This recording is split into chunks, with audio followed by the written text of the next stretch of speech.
Your show will go live in 5 seconds. 4, 3, 2, 1. Love Talk Radio.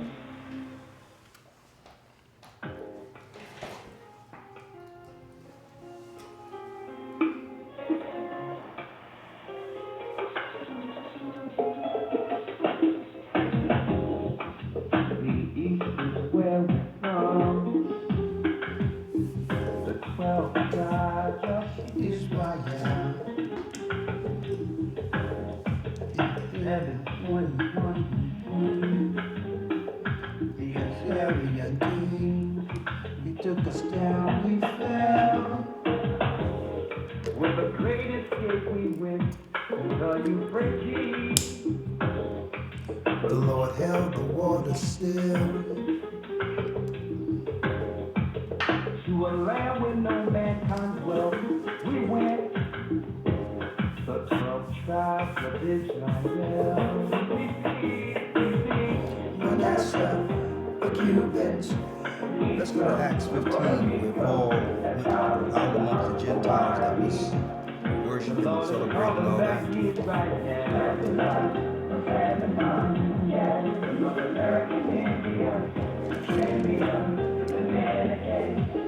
Rawchaa is gathering Israel. The Arabs and Africans told us At gunpoint, together our wives and children sold us. In the belly of these great ships we traveled in fear. By the rivers of Babylon we found our brothers here. Rawchaa gather us. Whoa.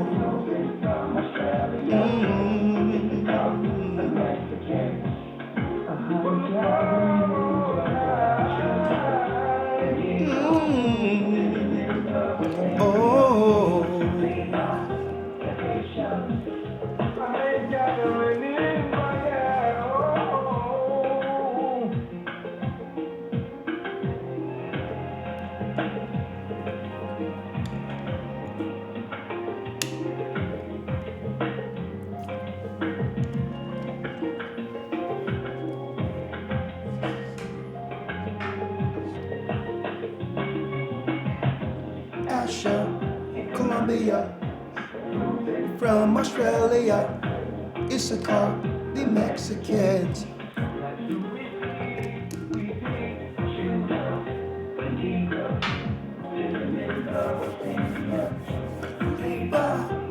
Haitians,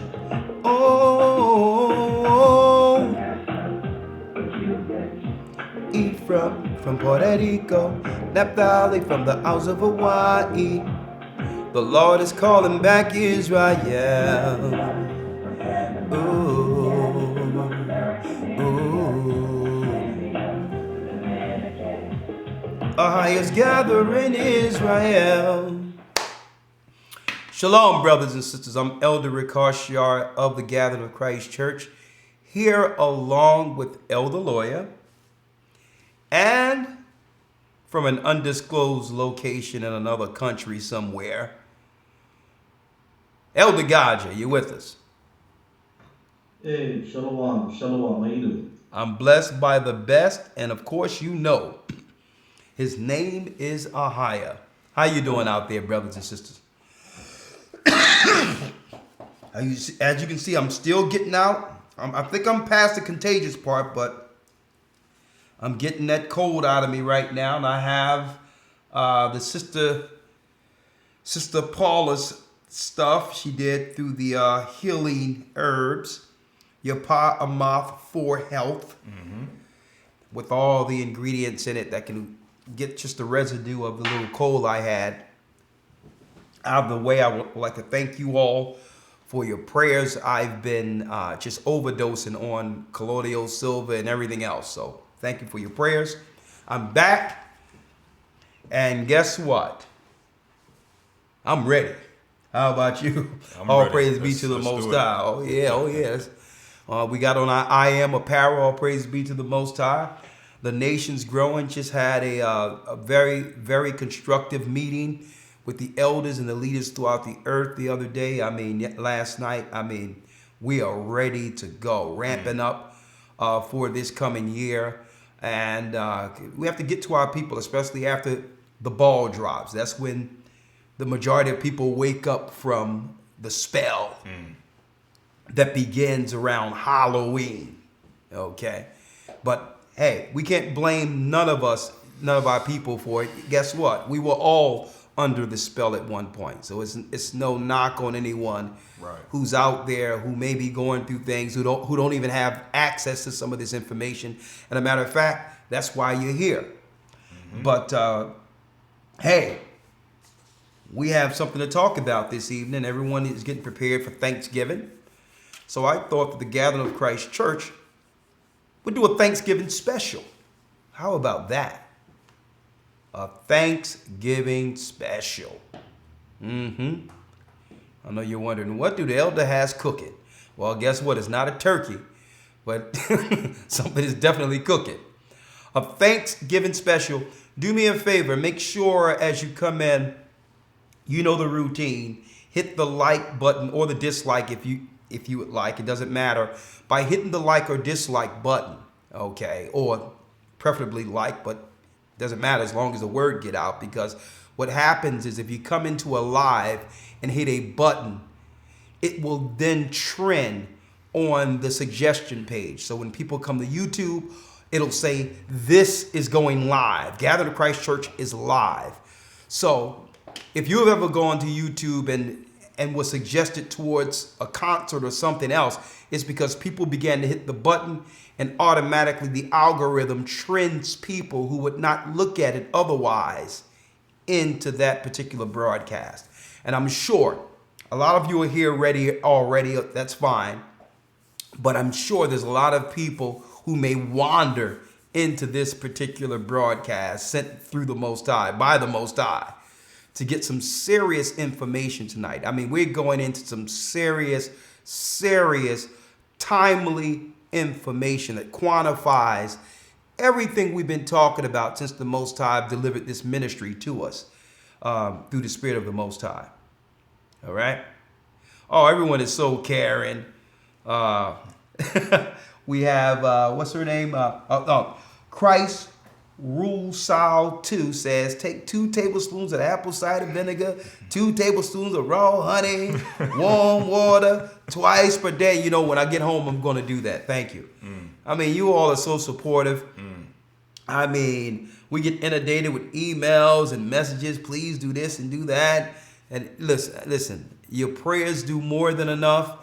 And I take to heart what you give me. If I know it's going to benefit me, I can't say I'm speaking and teaching and saying, well, you should listen to some of the things I'm saying in total care for this work and for the health of you and your family, and not be able to receive that same in return. So when you give suggestions out there, if it falls on my ears, guess what? Usually I do it. But thank you. I really appreciate it. I really do. All praises be to the Most High. Judah's rising. I tell you that, buddy. That's right. Judah is on the rise. And that's why you see what I got here. Yeah. I got a bush shirt on. Eyes like red with a bush. And the Elder Lawya, that's why I'm like, you know what? I have to start growing my hair out. It's getting cold right now. So I'm like, you know what? I may have a full afro by the time January come around here. I'm like, listen, just make sure let me grow my hair up. I'm like, listen, it's time. Hey, who knows? I tell you, Lawya, sooner or later, I tell you, man, that, it's almost time. It's almost time. We're going to be on the other side of the world somewhere, and I hope you all are with us. Right. I'll be somewhere in the wilderness flipping pancakes, and I don't care if the bed hit the floor at that point. It doesn't matter, But hey, here we go. Here we go, young man. Let's do it. Let's go. Ready? Yes, sir. All right. I think it's enough. We have 600 people. Hit the like button so it can trend. Jumping right in. Now, I know you would like to get in on this conversation. 515 605-9327. Thanksgiving. A Thanksgiving special. And it all adds up together. That number. You see how I threw that add in there? You'll know what that means later. The calculating numbering of the children of God. Know the truth that we're teaching here, brothers and sisters, and prepare. And prepare. Okay? I'm not going to turn this into a bashing YouTube rant. Why? Because we have so many things to talk about to warn our people. And soon, brothers and sisters, like I told y'all many years ago, they're going to take YouTube away from those who are behind waking up the people. From the original content makers and those that are really having an effect on their social engineering and programming and psychosis on the people.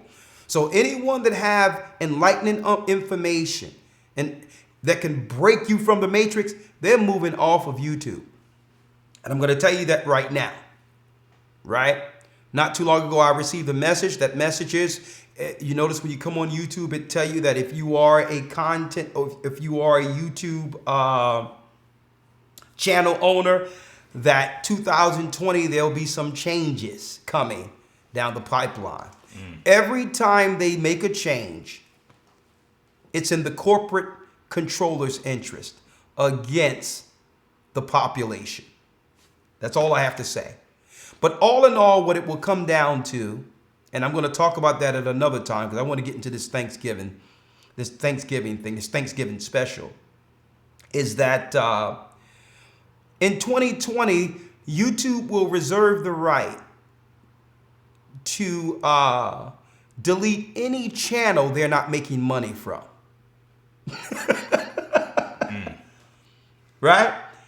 So this is a way in which they can force you into control, because if you're monetized, you're under a more restrict guideline. Why? Because they say you can't say certain things like this because the advertisers cannot advertise if your content is abrasive and could offend their customers or their sponsorship. So they try to blame it on the advertisers at first. Oh no, certain content advertisers won't pay on. So people say, well, listen, YouTube wasn't about revenue anyway. You can keep your revenue. And then every time you go into YouTube, they bug you with, why don't you subscribe to YouTube Special, YouTube Red? And no one is joining none of that hot mess because they're not on YouTube for that. So they're looking at the metrics and saying, well, okay, people are not biting. They're not paying for this. YouTube, they don't want our junk. I'll tell you what, if they don't pay for it, I'll tell you what we're going to do altogether. Just cut them off it altogether. Just delete their channel to never let them rise again, which was the plan. That was the plan the whole time. But you know what? It's okay because we have our administration working around the clock, and eventually we will segue to another platform. We'll be on Vimeo or whichever else platform that will allow us to stream, and we'll be there on the Sabbaths.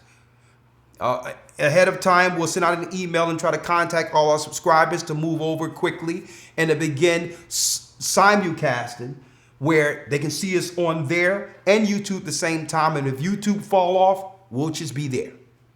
Fine. I mean, we started off on what they call that? Justin TV? Yep. Every week. YouTube wasn't streaming at first. Exactly. YouTube was a place just to post. Yep. So, okay. We don't have to stream here. We don't have to listen.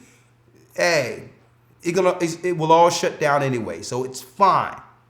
Just make sure you're linked into historytimes.org for the academy and tap in that way if you want to hear us and see us teach and all that and continue that. Make sure you tap into gatheringofchrist.org, where we'll also have our simulcasts there live on our webpage, gatheringofchrist.org. And we'll continue until the mark of the beast is implemented. And at that time, we'll be in the wilderness flipping pancakes. That's right. Okay? Now, so it's all good, right? And another thing is, I spoke to the elders. We have a serious objective coming after January, in which you'll have a presence eventually throughout the whole United States. In every state and in every major city and adjoining cities, there will be a gathering of Christ Church. Okay? We're going to have the male ministry out, the teaching ministry out there speaking on the streets. But the more effective ministry will be the community ministry. 2x2. The 2x2, going out there in the community, talking to our people, letting them know or informing them, did you know this? Here's some ingredients the CDC says is in the vaccines that's killing your children. And, they're driving your children crazy with these psycho medicines. And here's the ingredients in that. And the Bible says this. And if you want to cut down criminality, let's have these community meetings on implementing some level of law amongst our community, where we agree that according to these codes of the Bible, because it's going to be easy to get to them. Why? They're already churchgoers. They already know about church. So here it is. We're going to say, well, listen, you can deal with your church if you would like. Come here to the community meetings, and we're going to give you the law to implement with the spirit you're receiving there, if that's where you would like to go. At least you would have to know, according to the Bible, the rights and wrongs, so that we can begin to right our community. So that's the initiative 2020, all over the earth. And not just the men, the sisters too. We're going to be out teaching, and the sister's going to be out there 2x2s. A brother going to be looking out for as she go around, and the sister's going to be dropping that understanding too. Sometimes other sisters, especially in the community, and brothers, sisters, they get offended when a brother walk up on them. They can be afraid or whatever the case is. Well, it's a more inviting spirit where the sister can share information with them, literature. We have our own literature, our own printing, our own flyers. We have our own press now to be able to print all of our own stationery, everything. We're going to do it all one-stop shop with the Gathering of Christ Church. Get this thing out there before they pull the plug, folks. All together. And based on what I'm about to show you, I think Caesar is preparing another Thanksgiving. Caesar is preparing another Thanksgiving, folks. And that's why we're calling this the Thanksgiving Special. The Thanksgiving Special. Call on in, 515-605-9327. Elder Lawya. Yes, sir. All right. I'm going to digress for a second. I just need you to tell me about your Thanksgiving growing up. What did that entail? I think alongside Christmas, that was probably one of the most looked forward to holidays of the year.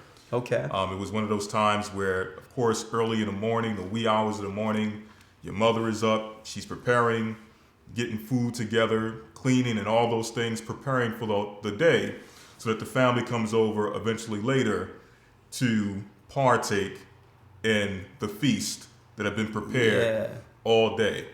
And it was just one of those things. I'm pretty sure all of you have similar experiences where it was just one of those times a year where I guess you would either say based on the programming or based on the fact that it was only one of the times of year where your family actually made a concerted effort to come together, that it had that kind of aura surrounding it.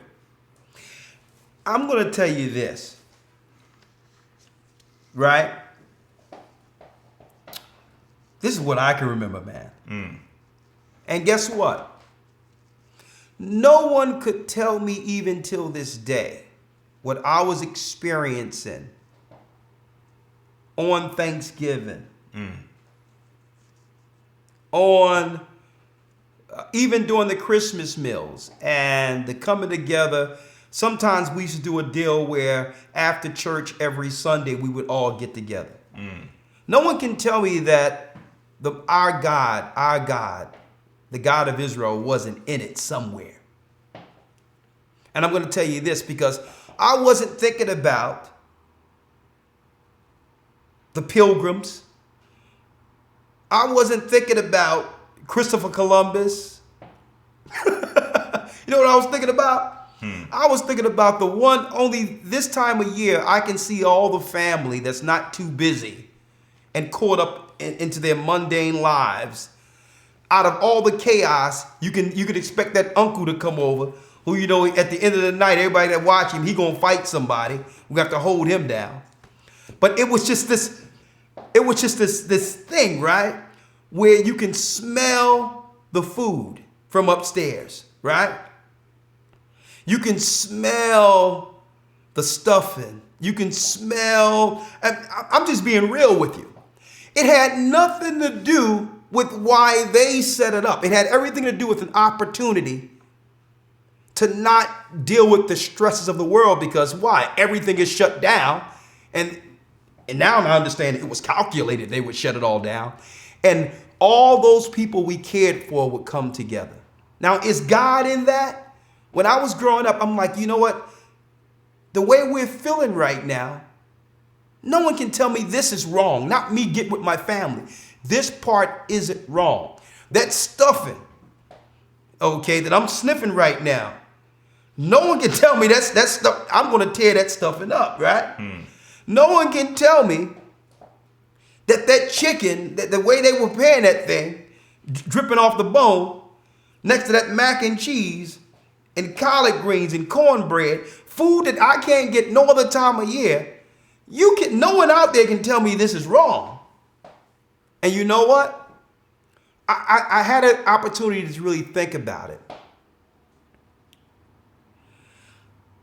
You have to understand, and we have to understand and be able to empathize to some degree with what we've always gone through and how the Most High have given us a respite and a refuge away from our condition. And sometimes these holidays were just that. We didn't care what happened on that day years ago. I need some peace in this chaos. I would just like to have a good time with those I love. And you know what? That is totally understandable. I can understand it. Okay, it's almost disheartening to agree, and almost, I would say, cruel not to understand what our people are going through and just say, well, those things are wrong, Satan is evil and all that, and not understand that, okay, my whole world is chaotic. My children are going through all this other stuff, and my whole family have been broken up, and you're going to take this away from me too? I mean, at least we all together here, this moment to cherish, at least this moment. Let us have this moment. You're going to rain on this too? So I began to look at it and examine it and say, okay,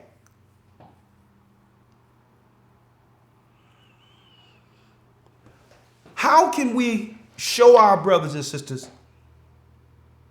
or teach them to create those same moments in the Most High?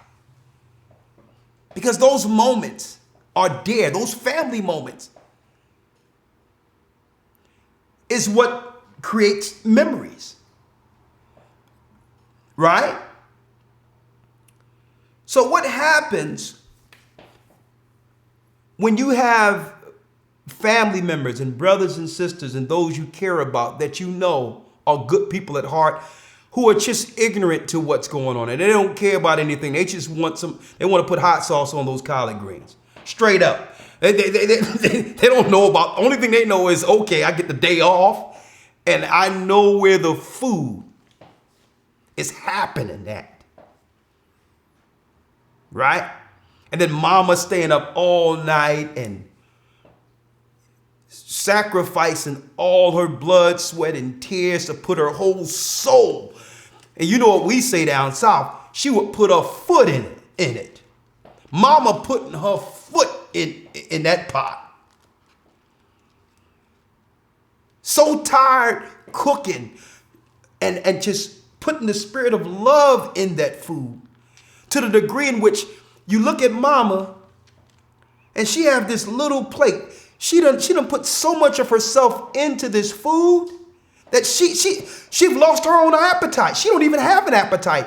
And the only solace or the only gratification she receives out of this is the look on her children's face and the loved one's face and just cleaning the plate.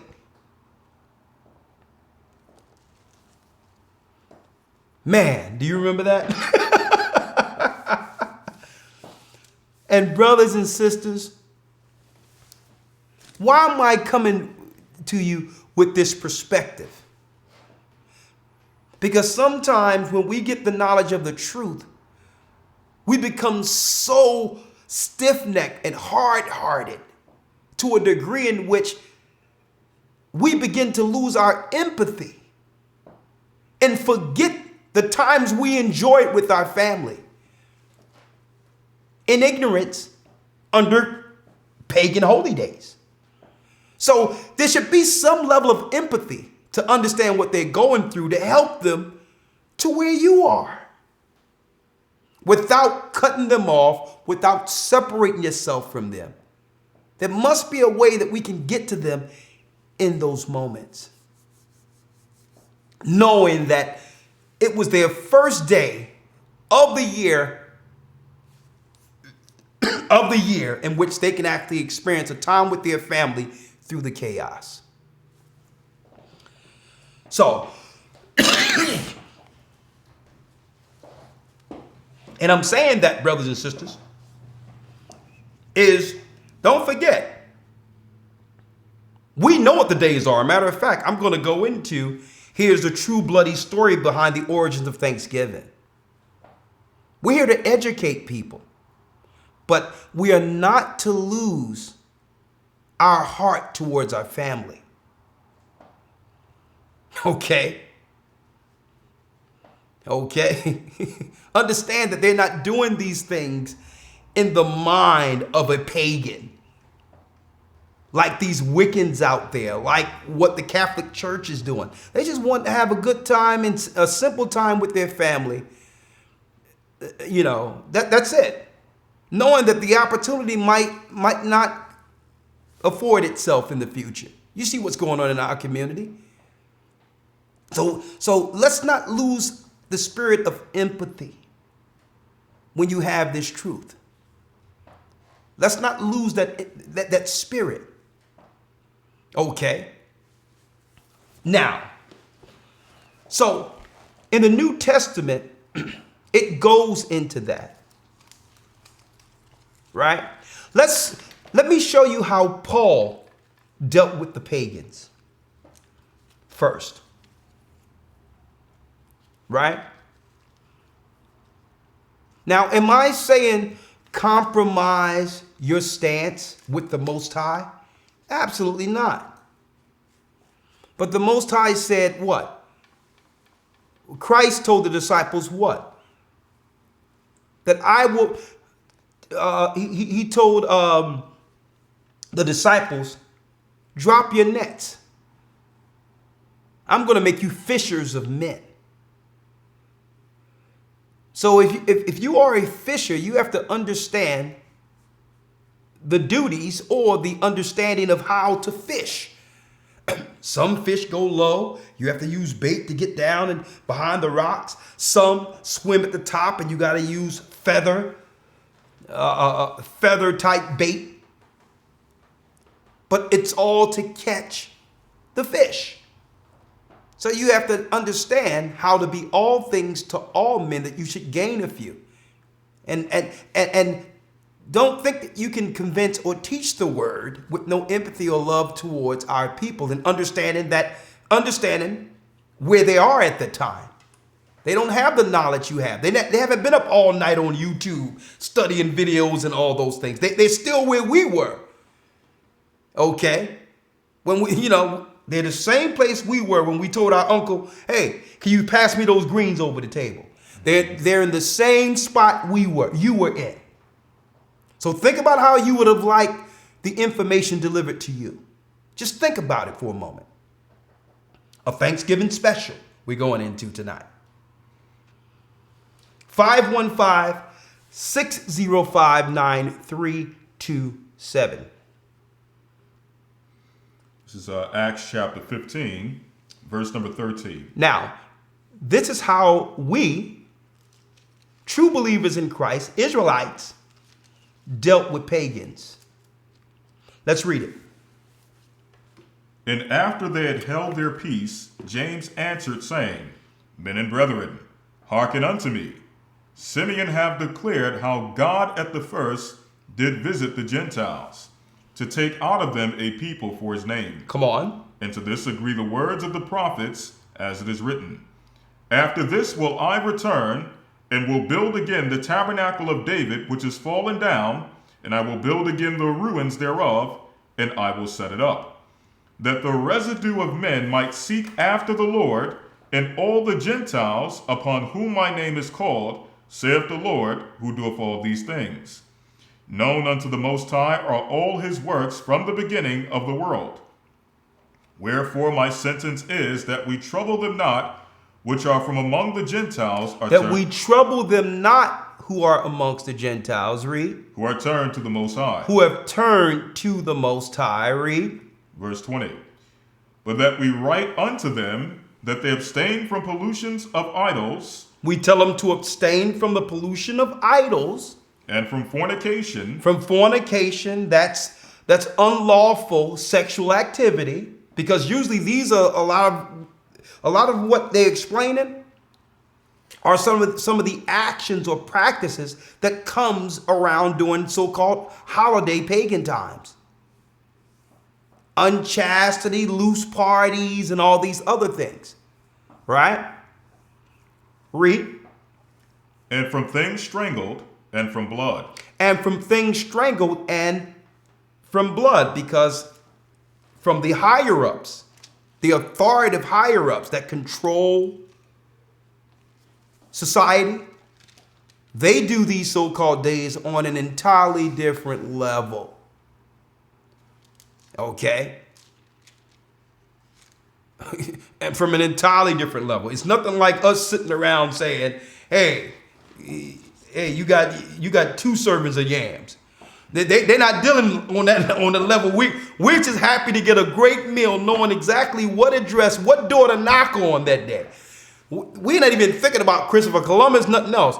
But guess what? These pagans, I'm talking about the top Satanists that are over authority, over society, the authoritative powers, they take that thing on an entirely different level. Okay, you're talking about child sacrifice, kids come up missing, molestation, wild freak satanic parties. They're celebrating Satan.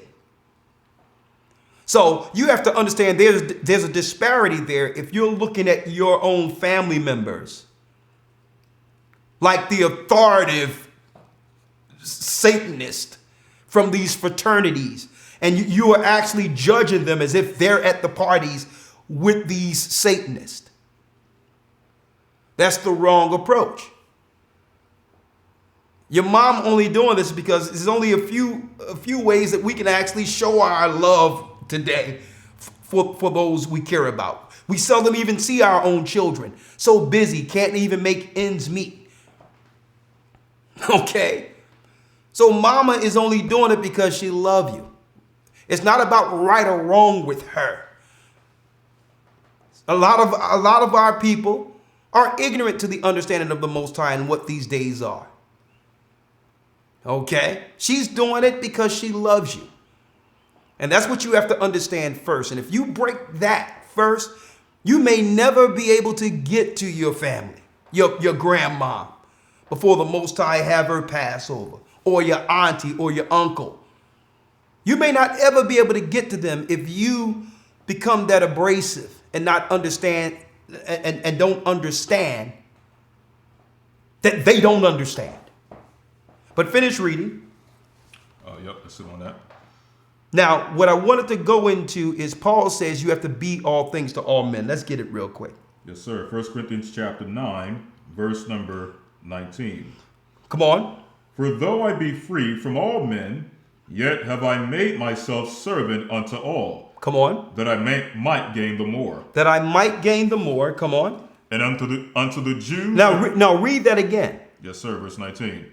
For though I be free from all men, Even though I be free from all men, which means what? I have the full understanding of the discernment of good and evil. I understand what my purpose is with the Most High. And I'm not bound by no man's direction, is what Paul is saying.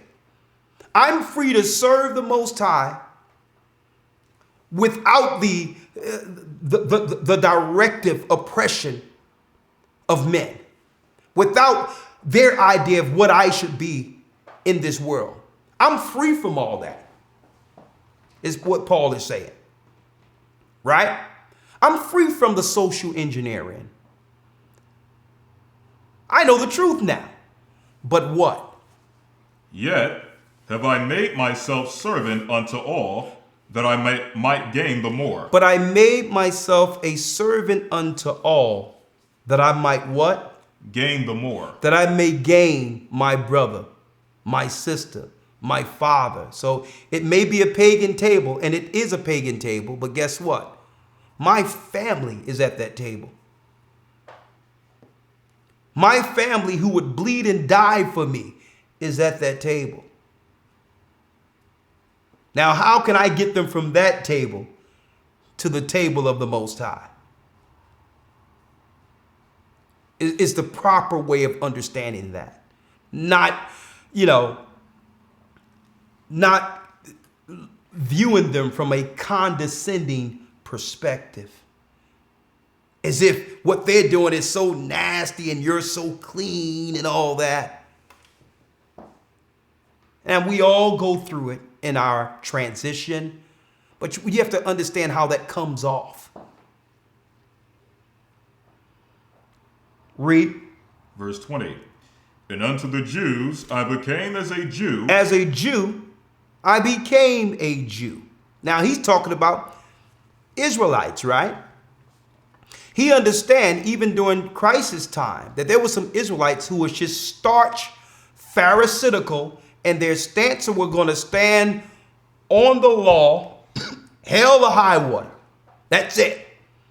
But he understood how to be around them, right? Because if he was to use his liberty that he would use amongst the Gentiles or amongst the people who didn't know any better and was like that around them, it would offend them and turn them off from the gospel of Christ. Well, he was trying to convert them into understanding grace and all that.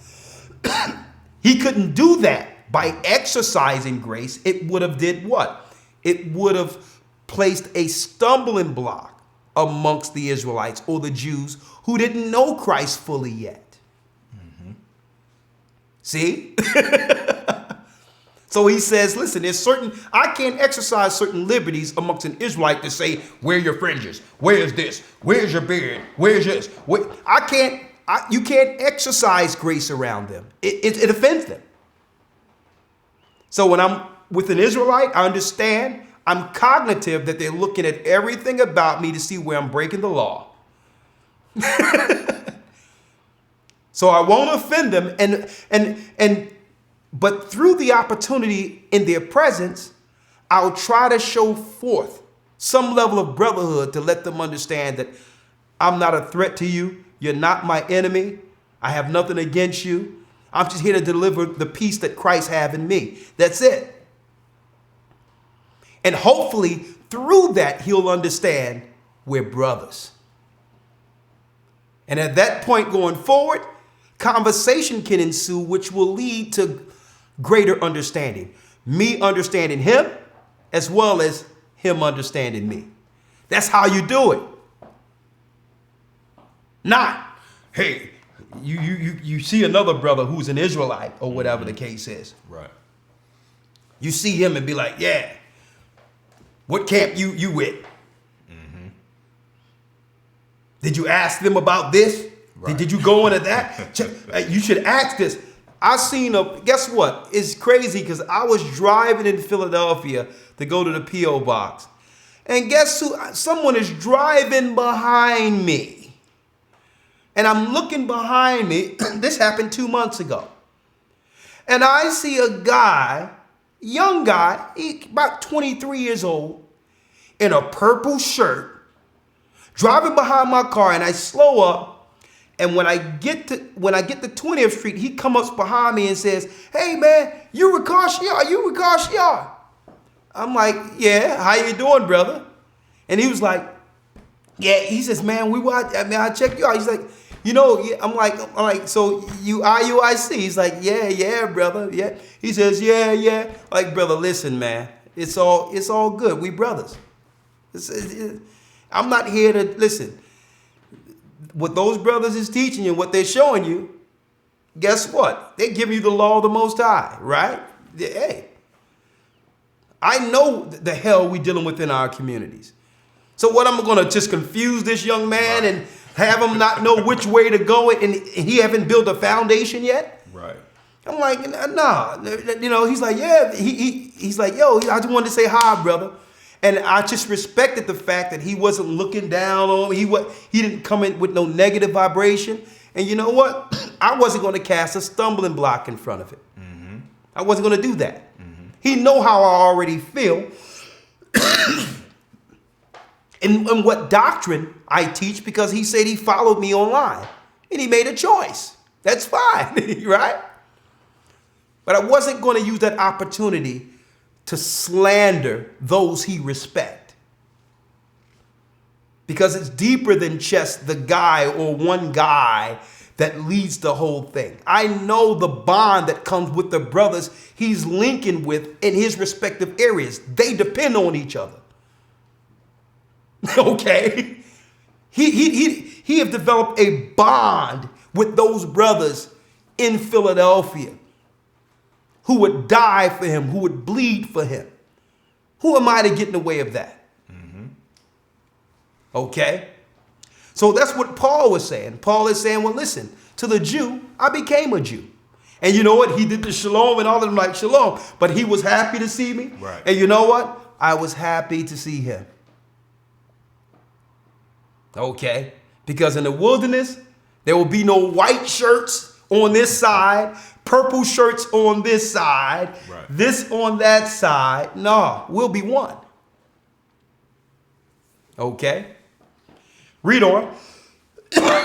Verse number 20. And unto the Jews I became as a Jew, that I might gain the Jews. That I may gain the Jews. Read. To them that are under the law, as under the law, that I might gain them that are under the law. That I may gain them which were under the law. Read. To them that are without law, as without law, being not without law to God, but under the law to Christ. Read that part again. To them that are without law, as without law. He says, them without law, as what?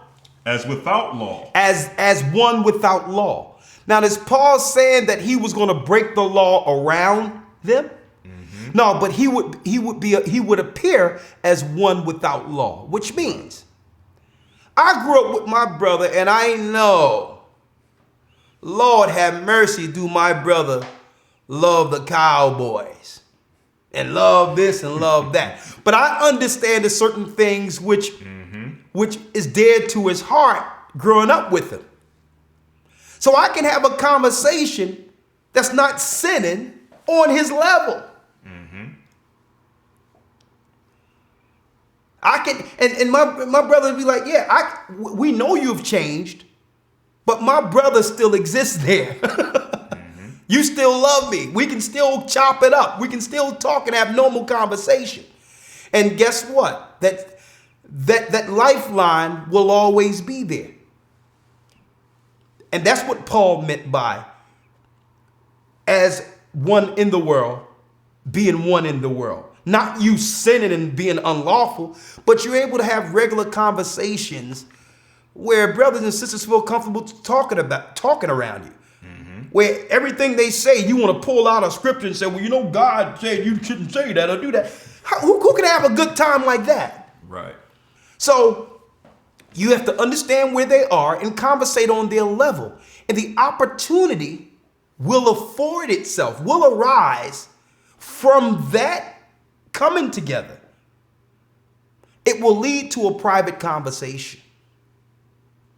Because what they want to know is, I know what you know. Why aren't you judging me? Why aren't you saying things against me? Why aren't you right?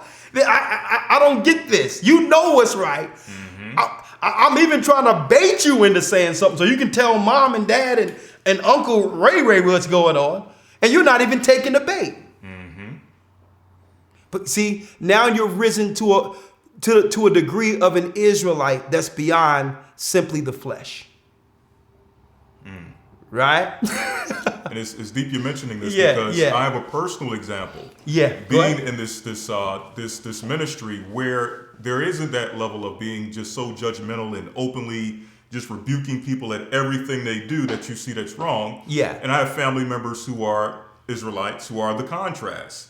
Everything is an issue. They got to point out and it's like that aspect drives them away from the idea of Israelites, but seeing the example that I would set forth kind of piques their interest to the point where now they're watching the videos, whereas before they really they could care less about this. So this approach actually does more good and does more conversion than this thing of always having to point out every single issue, every single fault, and always trying to rebuke in every situation and scenario. Sometimes just being patient, being, loving with people and just leading by example. That's more effective than any aspect that you could, than you can imagine. And it will give them an opportunity to lay their heart on you. Exactly. There's no way you can do a ministry of Christ understanding the destitute state our people in, knowing that we have to go and grab them out of it.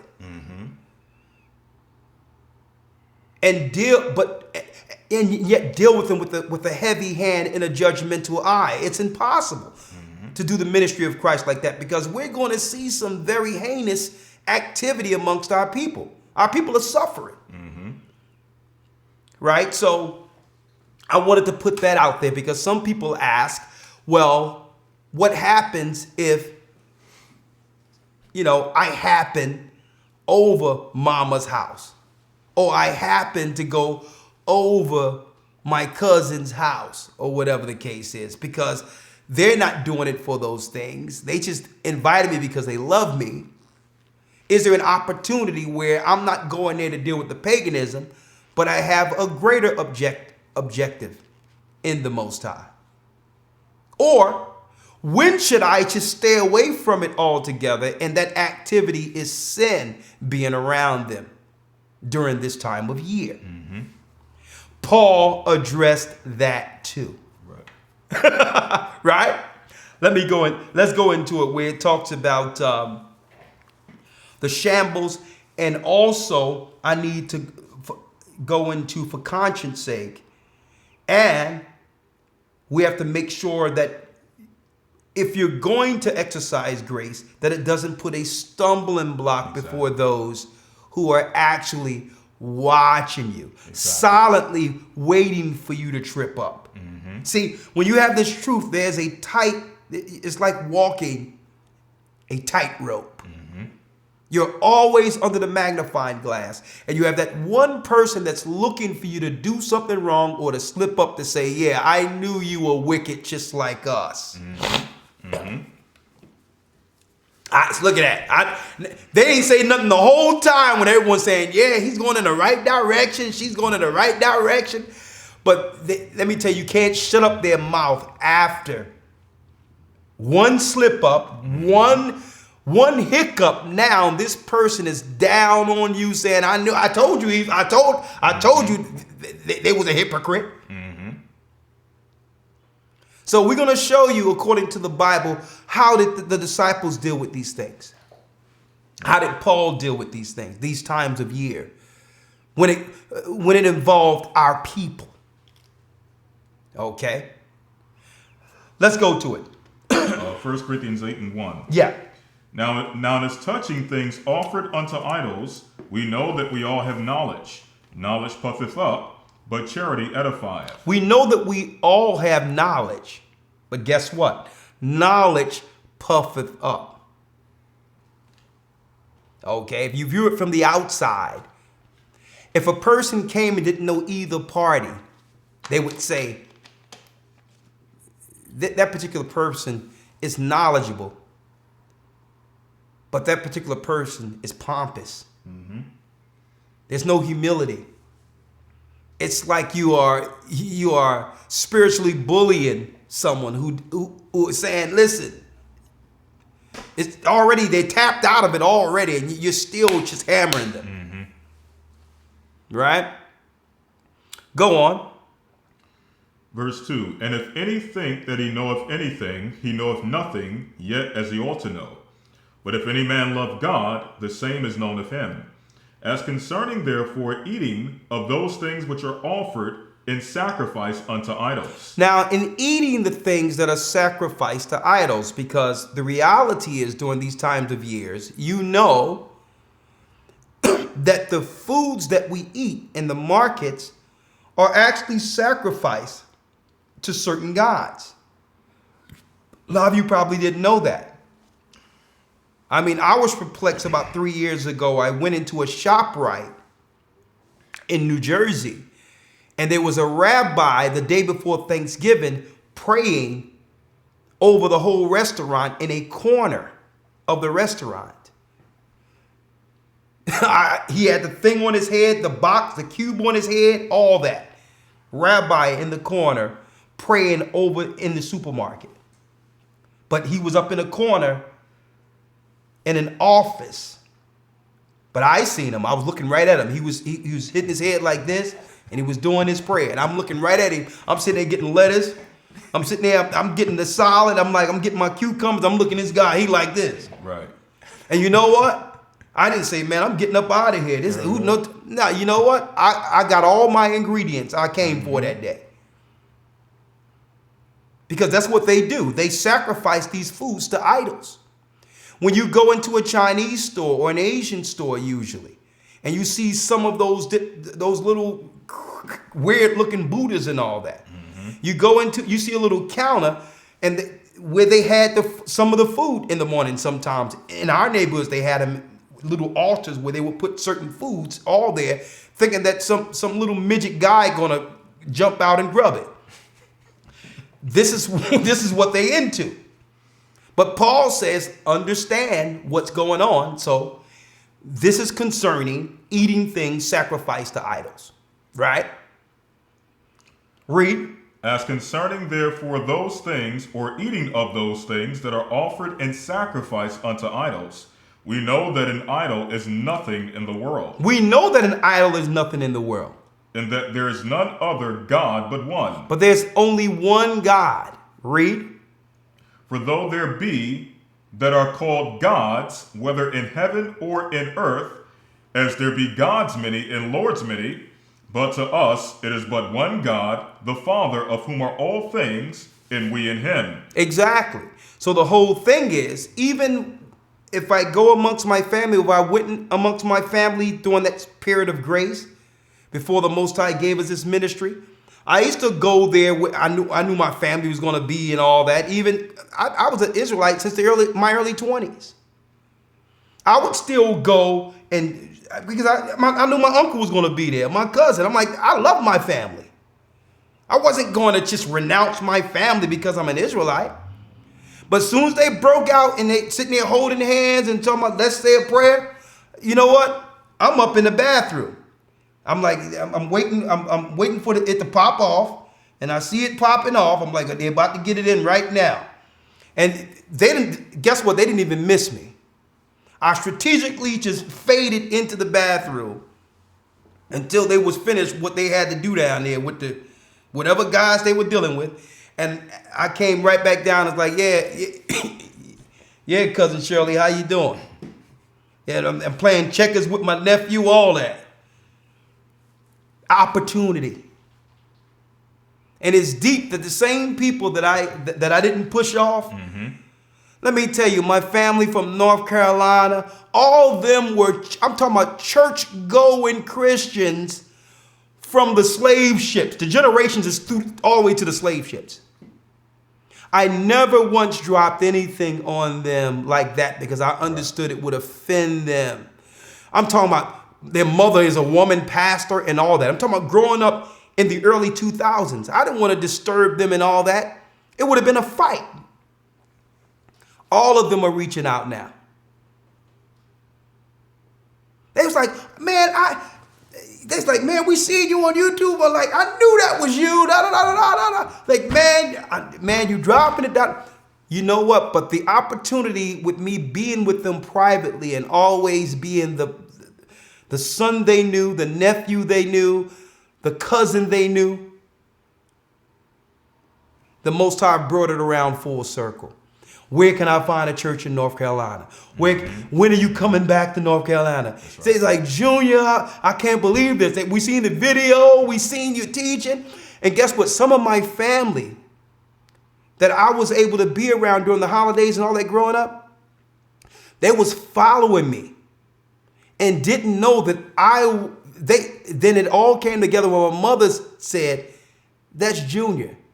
And they was like, oh my, I've been following this guy for 4-5 years. Wasn't he overseas? They was like, oh my goodness. So you have to understand the spirit of grace and keeping that connection, because the devil is going to try to use that against you. What the devil is going to do is say, well, listen, what a cult does is separate you from your family. What a cult does is they'll tell you you must separate and do your own thing and all that, and they'll start to come down on you. They've already knitted out the whole sheet on how to identify a cult when somebody starts coming down on you. So you got to be, the question is, do you want to save your family? You have to understand the power of grace now that you discern good from evil and know you are an Israelite. And you have to understand how to utilize it to pull them out of paganism. That's the next level. You know it's wrong now. Now, how can we pull them out of it now? Right? Come on. Someone says, can we eat the food though? Let's read it. It depends. That's a good question. Can we eat the food though? Hit that like button so y'all can drive some people in, because I know all of you are going to want to hear the answer to this one. Can we eat the food though? It depends. Mm-hmm.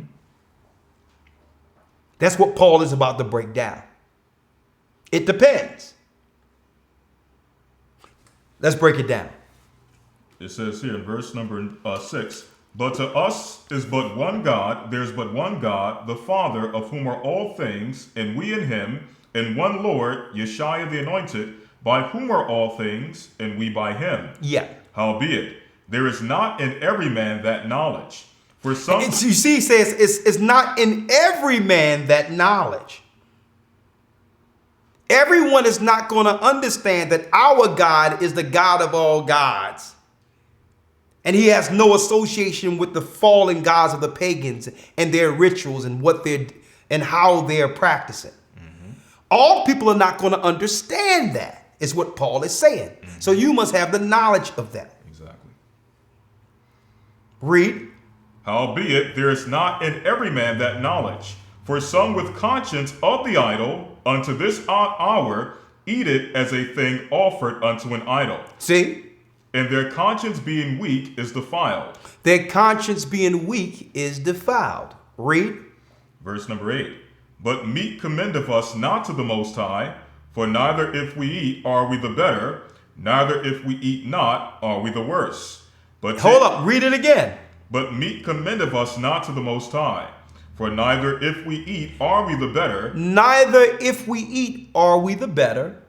Neither if we eat are we the worse. Neither if we eat. If we eat not. If we eat not. Are we the worse. Are we the worse. So we have to discern when to eat or when not to eat.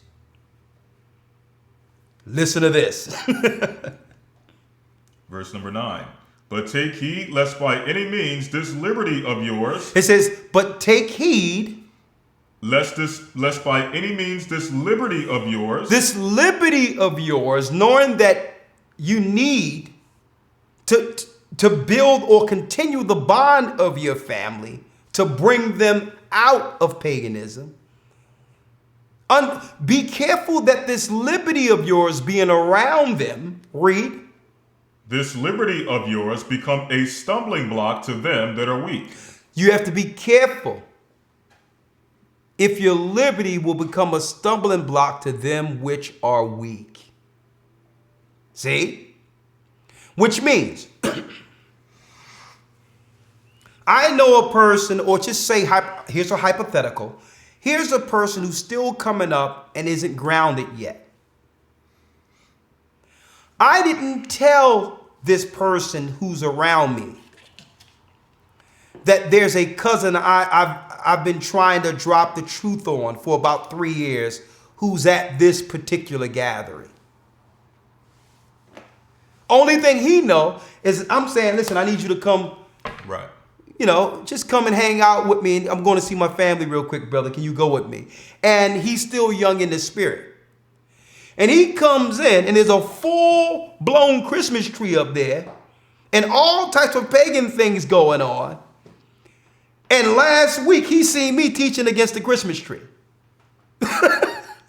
He seen me speaking against paganism. And I'm in a room with all that I speak against. And he don't have the knowledge to discern that I'm not in there for the Christmas tree. I'm not in there for none of this. I'm in there for my uncle that I've been waiting to talk to for 3 years.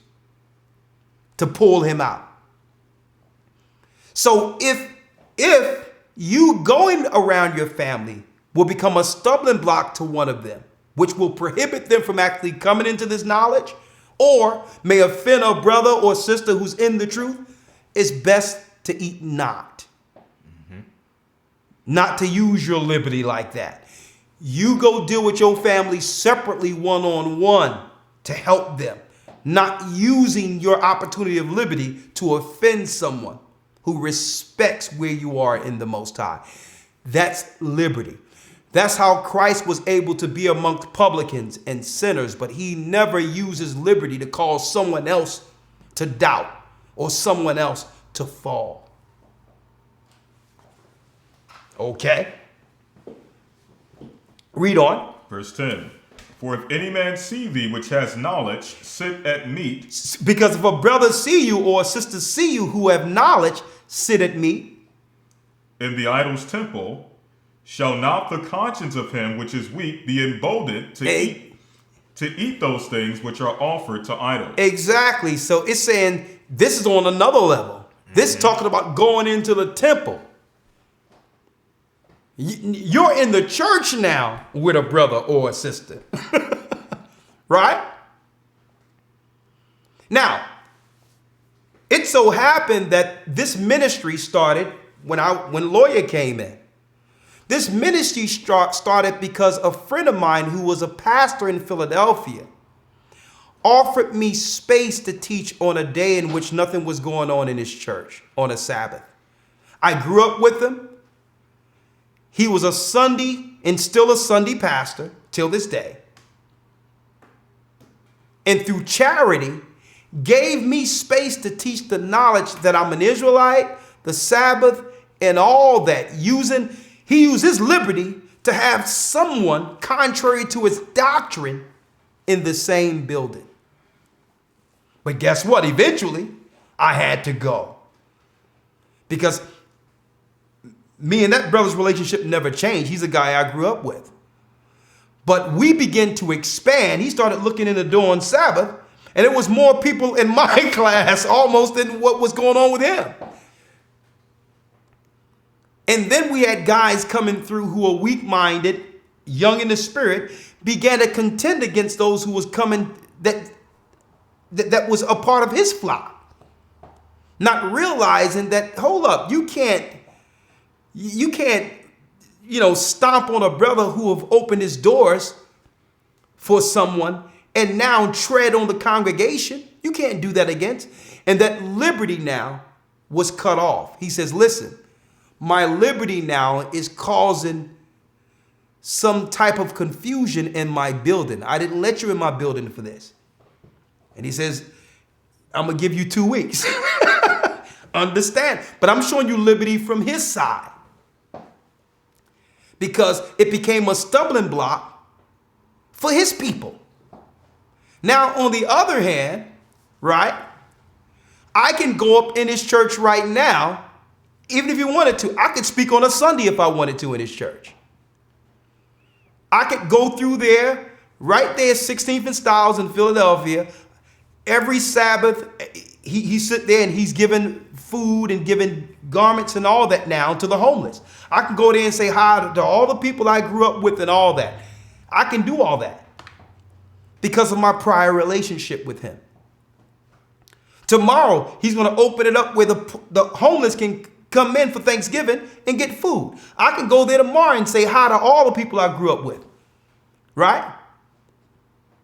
But guess what? If I go there with a young brother who just came into the truth and see me on YouTube and see me sitting fraternizing with a pastor they don't know I have a prior relationship with. You see where we're going here? In a church, in a temple, that can become a stumbling block that would lead that brother who's with me or that sister who believe in what I'm teaching back to the world. So I'm giving you these examples to show you that you have to walk circumspectly, mindful of who's looking and understanding how to exercise your liberty properly. Okay? If you're going a place strictly for carnality and you're going there just to have a meal, then leave it alone. Okay? Leave it alone, because Paul had a mission. The disciples had a mission. I hope that gives some level of clarity there. Right? But go ahead, Elder Lawya. If I can add also, just reading verse 10 again, it says, "For if any man see thee, which has knowledge, sit at meat in the idol's temple, shall not the conscience of him, which is weak, be emboldened to eat those things which are offered to idols?" So he'll think it's good to go to church and just do Sunday because he don't understand the relationship. Exactly. You don't understand the liberty. So he'll be like, well, okay, it's okay. I can celebrate Christmas now and then. Exactly. Right? So there's a certain level of liberty that comes with that growth and that knowledge and understanding through time and tenure that the Most High may give to one. But another person, it may be against their conscience. Exactly. They may not be prepared to operate in those particular situations and now think it's okay, like you said, to do a Sunday worship or to celebrate Christmas or things of that particular nature. And what he's saying above all here, in knowledge and in our growth in this truth, right, is that there's a responsibility in our liberty. The Most High will allow you liberty to spread this word and to get to people. But understand that your liberty can become a stumbling block to others. Right? I just wanted to put that out there. Now, going back now, anything else, Elder Lawya, before we go? Because I need to go into the origin of Thanksgiving, and then we have to hit that like button, right? We have to go into the calculating numbering of the children of God, know the truth and prepare, because they are preparing a Thanksgiving, and they getting us all fat, like a turkey, in preparation for a Thanksgiving on steroids. And no better time to talk about this than on the eve of so-called Thanksgiving. A Thanksgiving special, the calculating number of the children of God, know the truth and prepare, because they are preparing another Thanksgiving feast. Okay? Similar to, but on a greater level than what happened against the North American Indians, the Baliqua Taino Indians, the American Holocaust, how Americas came to be, being destroyed by the Romans. Well, guess what? That's the origin of Thanksgiving. And guess what? They're preparing another one. How do you know? The preparation is in the mix. Well, you know it's in the mix when they began to put outright in public the fact that they're numbering the children of Israel. I have some data for you all today. It's going to blow you all away. It's going to blow you away. Elder Lawya, you have anything? No, sir. It's going to blow you away. But before I go there, of course, we have to play. I'm going to bring Elder Rawchaa in for 1 second beforehand. We have to go. Let me just real quick give the commercial real quick for the Academy and come right back with a Thanksgiving special. The calculating numbering of the children of God. Know the truth and prepare. They are numbering you. And they're getting all of our people nice and fat, just like a Thanksgiving turkey, before the carving. We'll be right back. Hold tight.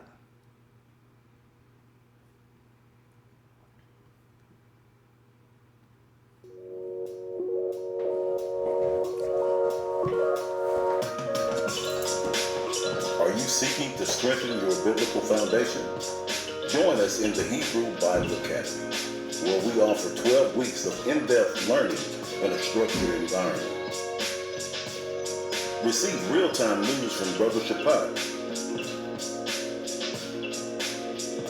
and amazing lessons by Elder Rawchaa.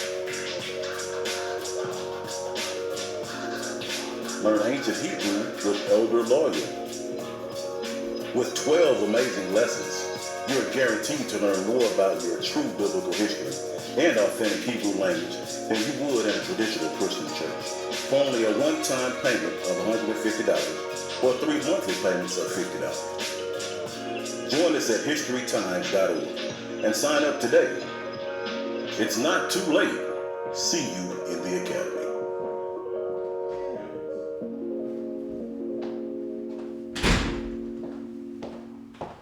All right. Coming right back with you.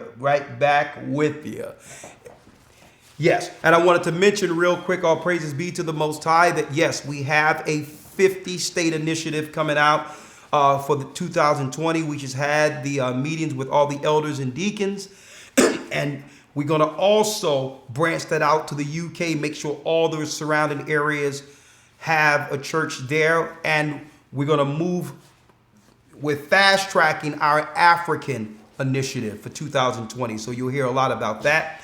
Now, if you would like to support that, because there's a lot of setting up, training brothers, moving different elders and deacons out into remote areas and different areas to set up, plane tickets and everything. Of course, I'm doing the music and other things that I'm trying to do to accumulate as much finances as I can, putting it right back into the works to get to our people. Okay, that's why you hear the music and us doing these different things. Is the way we can actually accumulate finances in a short amount of time to set up these churches before, okay, the real trouble ensues. Okay, so if you would like to support our initiatives, you can, as far as traveling and all those things, you can send a check or money order. You can simply send it to 2000 Hamilton Street, P.O. Box 946. 2000 Hamilton Street, P.O. Box 946, Philadelphia, PA 19130. You can title it Gathering of Christ Church Travel, or you can you can put it offering. You can use my name or lawyer's name, and it'll go towards the initiatives as far as outside of the church's money. Whatever the case is, whatever you say you're sending it for, offering tithes or the initiative towards us traveling and all that, we'll put that aside. And, and this is the finances we will use to actually set up the churches. Real quick, one other announcement before I dive right in is that next month, mid-month, we will be in Dallas. The opening of our church there in the Dallas Texas area will be there. We'll also be doing, I'm going to be there from the 13th to the 15th. And on that Saturday, we're going to have a truth concert, Music with a Purpose, with the body there. We have another one scheduled, probably going to be even bigger, in Houston during the Purim time. We're going to do White Night, Music with a Purpose. The White Night is going to be brothers and sisters dressed in all white carpet. We're going to come through there. I'm going to get John Boy. I'm going to talk to him from California, have him come through there, and all the different artists and truth artists that have been blessed with the gifts of the Most High to come through and bring forth their gifts of music. And we're going to have that done in Houston. Micah Allah, Lawya, the family. I mean, his wife can sing. I mean, they have a lot of talent in Houston. So we're going to make that more so a bigger concert and a bigger venue. And in the midst of it, we're going to be dropping the truth for those who haven't been witnessed to. Okay, so, and that's going to be in February. And you'll hear more about that through our broadcast, as well as you can go to gatheringofchrist.org to get some details on how to get the tickets and whatever the case might be. Also, we're doing enrollments right now. We're in the tail end, the last quarter of our current Hebrew and Bible Academy. And we'll be doing a new Hebrew and Bible Academy. We're taking enrollments as we speak. So if you want to become a part of that academy, the first week we're going into the creation of the universe, broken down like you have never seen ever through the history of your Bible studies. Okay, come in and learn the truth, who created, how the earth was created, how the universe was created. And I'm going to go into this time, Elder Lawya, the celestial, the ranking angels before the earth was made. So the creation of the universe now, before we get to earth, what are the ranking orders and duties of the angels? And what part did they play in creating the earth? That's where we're going into in the creation of the universe this time. No longer are we going into the breaking down the foolishness of atheist teachings and philosophers. No longer will we answer to their nonsense, their Greek nonsense. Okay? If you don't believe that there's a God, that all what we see came out of, all this order, you believe came out of something just blowing up. I mean, who would pay money to go hear an idiot say that all this order of the stars, the moon, the sun, and all that came from just something random 360 billion years ago? Idiots, they are. Fools, they are. These so-called satanic atheists. So no more will our church be answering to their foolishness. Like, we take half of the lesson breaking down their nonsense, their theories. Well, I think it happened like this. Well, I think maybe I was a monkey. Okay. I mean, we must have been monkeys. Look at my baby, my baby toe. And there's really no use for that. It used to be big enough to grab branches. This is the nonsense the Greeks and the Romans are teaching in their school, that your little toe have no real use. It's just it didn't fall off yet, due to our present time in evolution. So no longer will I answer to their foolishness. We're going full board into creation, ignoring the Edomite foolishness and their philosophies. And we're going directly into the celestial using all Bible sources that the Bible refers us to. So you can understand what's working behind the scenes. In this academy, you don't want to miss it. Now, as you're speaking, listen, we haven't spoken. We haven't spoken. Now, check this out. Now, we can't show this yet. Check it out. I didn't speak to Lawya at all because I was thinking, how can I bring this creation teaching is one of the Most High bestowed a good understanding of creation on the church. And I was like, last night I'm saying, you know what? we need to really, in my mind, we need to really delve into the celestial world, how hell was built. What was the thinking? What was the thought process of this realm from the heavenly narrative? Because keep in mind, there was a time Earth didn't exist at all.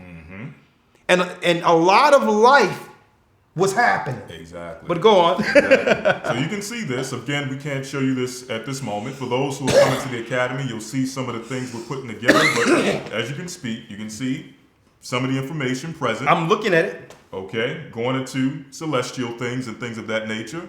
And as you're mentioning, we don't necessarily have to focus on what the scientists are dealing with, because just reading biblically, and this is something that, is deep, you're bringing this out. This is something that's been on my spirit for a while. The rich content within the Bible itself, the wisdom literature, and all those different records which speak about the wisdom and the might of how the Most High created all things from beginning to end. It's so much content there that we don't even need to focus on what they're dealing with. We can just deal with the biblical content and have a beautiful lesson focusing on the Most High's Exactly. works. Because why deal with non-believers? Right. They're just in the way anyway. We use that same time to edify our brothers and sisters with the word of the Most High. Right. Okay. All right. So I'm going to leave it there. Hebrew and Bible Academy. Go to historytimes.org, gatheringofchrist.org. And last but not least, please support the music project, okay? Go to gatheringofchrist.org, get the album.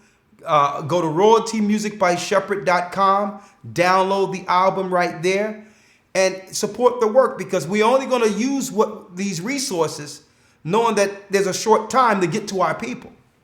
So as you support these things, revenue can come in. Resources will come in to actually help us really establish this right and help our people, prepare them for what's coming. Because guess what? They are preparing another Thanksgiving massacre. Okay?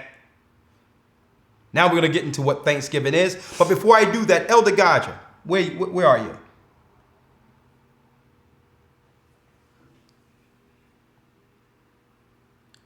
Where Elder Rawchaa? Come on, man. Where are you? Come on, talk to me now. Hold up now. Hold on. Let's see. Hold on. I see his picture there, but where is he?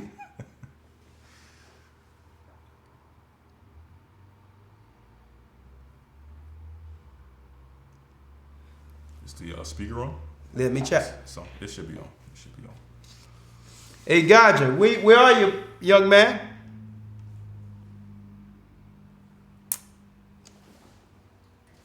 Which one is he coming through? He should be coming through that one right there.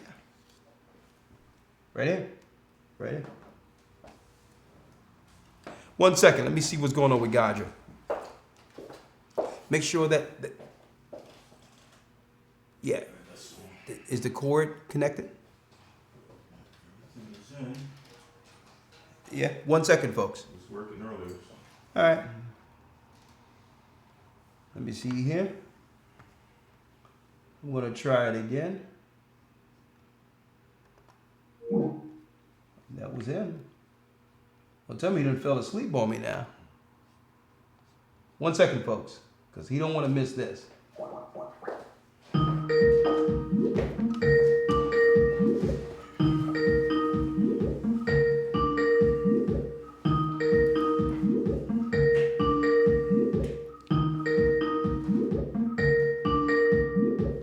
I'm sorry, but the person you have called is unavailable. Please leave a message after the tone. Okay. I'll wait for him to call back. Anyway, jumping right in. There you go. Oh, my goodness. Where you went, young man? Where are you? I'm here. Can you hear me? Yeah, I can hear you. You didn't hear me talking to you, young man?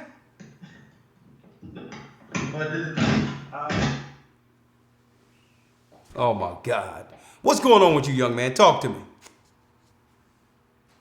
That's Rawchaa for you, man. My brother. He's fumbling with the phone. Hold on with us, folks. You know what? Guys, I'm gonna put you on hold for a moment. I'm here. Sorry, I got the mic on mute. What? I had the mic on mute, man. My apologies. How you doing, Gaja? I'm blessed. I'm not even gonna delve into where you or what's going on here. Okay. Do they have a form of Thanksgiving over in the UK or in Jamaica or any place like that? In those areas? No, not necessarily, no. But in the UK they did deal with that bonfire they celebrated bonfire night.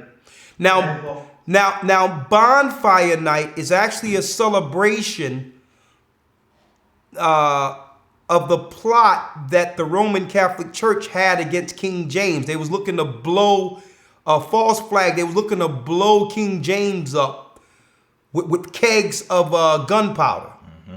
Yes, the gunpowder. And they still celebrate that in England till this day, folks. Check that out. I'm going to tell you, we told everyone that King James was a black man. I'm going to tell you, he was a black man. He's the true Protestants. We were the Protestants. Protestants means to protest. We were against the Antichrist, Trinity garbage, Virgin Mother satanic garbage the Christian church on Sunday morning was teaching. And guess what? King James authorized the word that's tearing them asunder right now. It's because of how we're teaching and what we're teaching is why they had to purchase all these other platforms like Google and YouTube and try to get people off of YouTube. And I'm going to show you, it's a singular focus on what's going on with us is why the corporate world is censoring everyone. I know these people think, oh, man, that sounds like a prideful statement. That's conspiratorial. Do you think y'all that important that they went and bought Google and did everything? Guess what, folks? Wait do you see the information we're about to bring out? They're focusing on Israelites. That's their singular focus right now. Because what we're teaching is changing the whole world. It's breaking the psychosis of the masses, not just amongst our people. The whole world is listening. Let me read this real quick. Go on. 1 Corinthians chapter 4, verse 9.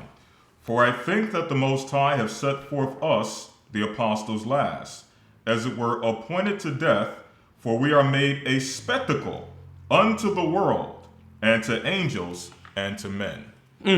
So as you stated, everyone is watching. Everyone is watching. Everyone is watching, folks. Elder Rawchaa. Yes, sir. You can put that back on mute. I got something to show my people real quick. Okay. They are preparing, folks, another Thanksgiving. And I'm going to show you why. We are about to back up everything I've just stated.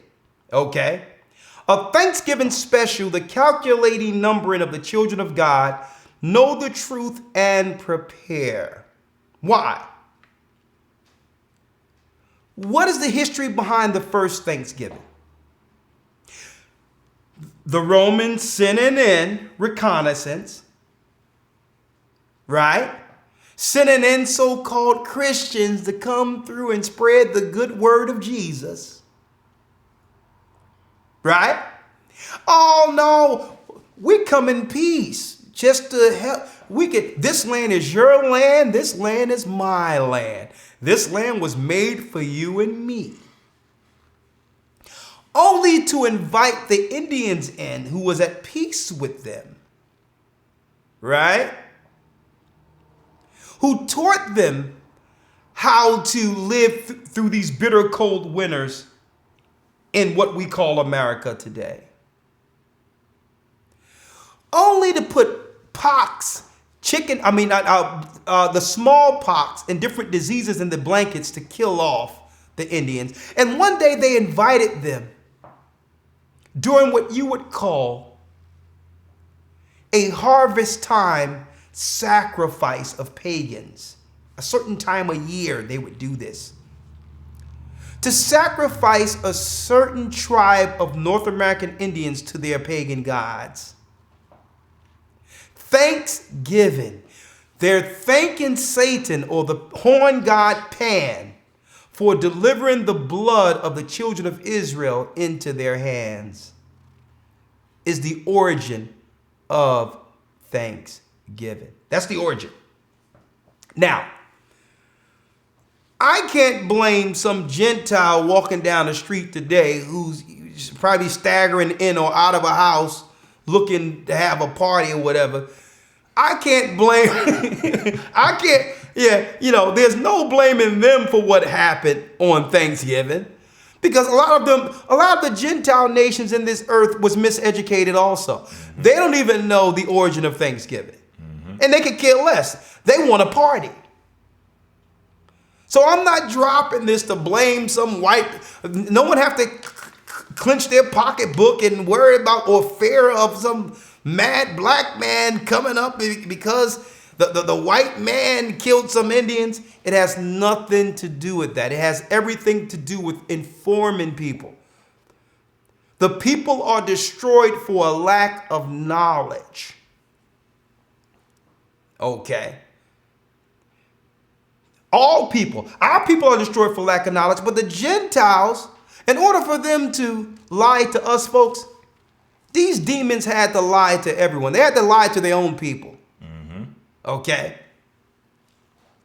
If I can read this real quick. Go on. Revelation 12:9. And the great dragon was cast out, that old serpent called the devil and Satan, which deceiveth the whole world. He deceived the whole world. So I'm not going to, some guy, some college guy, he's sitting there rolling out of a party. Yeah, happy Thanksgiving. And then you have some guy look at him. You the devil, you killed my people. He's like, what, man, where the party at? What are you talking about? Right. It's like, it's nonsensical, folks. It's nonsensical. Why? Because the whole earth is ill-informed. And it's our duty as ministers of the Most High to inform all people and let everyone know that the day of the Lord is at hand, that Christ is coming back. And you know what? And I got to be straight. He's not coming back looking like John Travolta. Okay? Angry black man is coming back. And we're letting everyone know he's coming. But first, we have to inform people. We have to let them know how to choose the right side. What is the right narrative according to the Bible? What is our true position and purpose for life within this earth? When it comes to God's perspective, that's the duty of ministers to teach this, right? So when I teach of Thanksgiving, even though it's a heinous type of thing and give the knowledge of it, it's not to anger people against other people. It's to give you the knowledge of what God's, the authoritative powers are actually serving. And I'm speaking of your politicians, your high Masonic, your high Masons, all of that. Why? Because they have the knowledge and chose Satan. All right. So that with the information, you can choose rightly and say, well, okay, Thanksgiving isn't correct according to God. I got to even exercise liberty to be around my people to actually do it. Okay. Sunday ain't right according to the Most High. Sunday worship is the worship of the sun. It's Mithras worshiping. Semiramis, the virgin mother of Babylon, worshiping. Nimrod and Tammuz worshiping. Right? So you're asking, now that's left with, well, what can I do? Now the ministers come in and say, well, listen, leave off from your pagan ways and serve the true and living God, the God of Israel, the God who made us, the God who've made the children of Israel and have awakened us to his marvelous kingdom and to what we would call serious biblical understanding of how to serve with a true purpose. 1. Holy days is what God gave our people. Satan gave us holidays. Eyes is synonymous with I. So you do serve holy days, but unknowingly. The gods you're serving have been hid from you, but they're still holy days. Someone is sacrificing something to a God that day, a lesser God than the God of Israel. It's our duty to say, since you know how to celebrate holy days anyway, do it according to the law.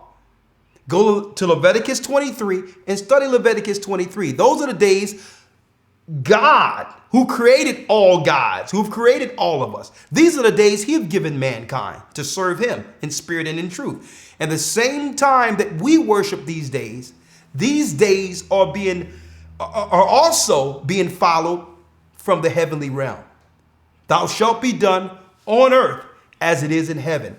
We are now connecting the people back to the God who has made us, not blaming them for their social programming and miseducations.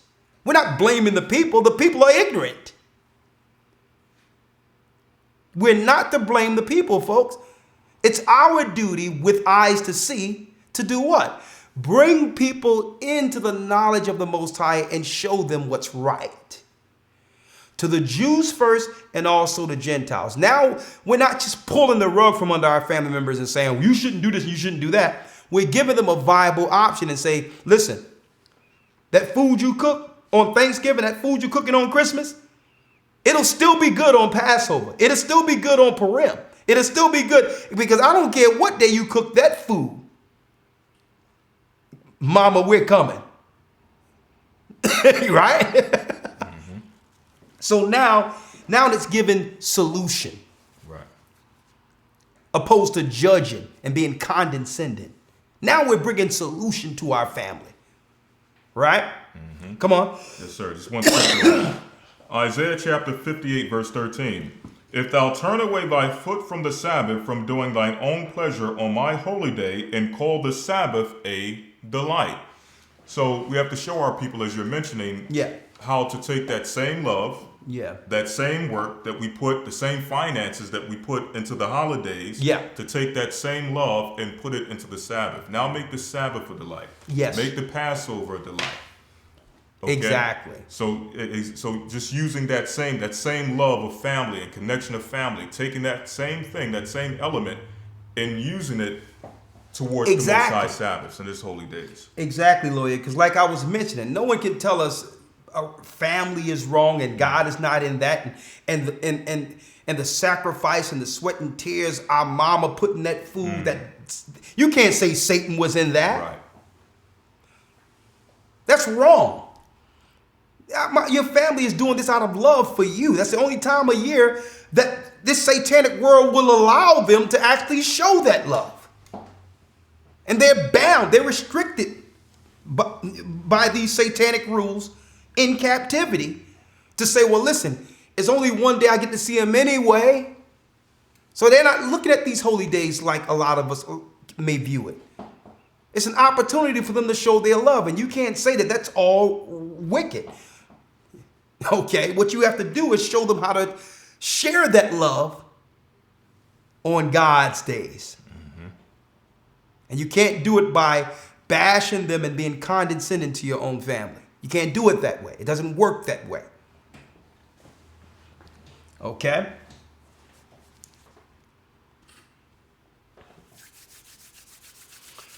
Now, Elder Lawya, let's jump right in now. Let's jump right in. Right? Because I'm going to tell you, there will soon, brothers and sisters, there will soon be an exodus. There will be an exodus. And keep in mind, folks, when we left out of Egypt, it wasn't just those who were all right and in order and all that. No, we were all Israelites, but the rebels were in the camp amongst all of us and were judged in the wilderness by the Most High. And I'm putting that out there because the Most High is just not going to initially deliver just those who know they're Israel and Israelites and all that. And no, it's going to be people amongst you from all walks of life in that wilderness with us.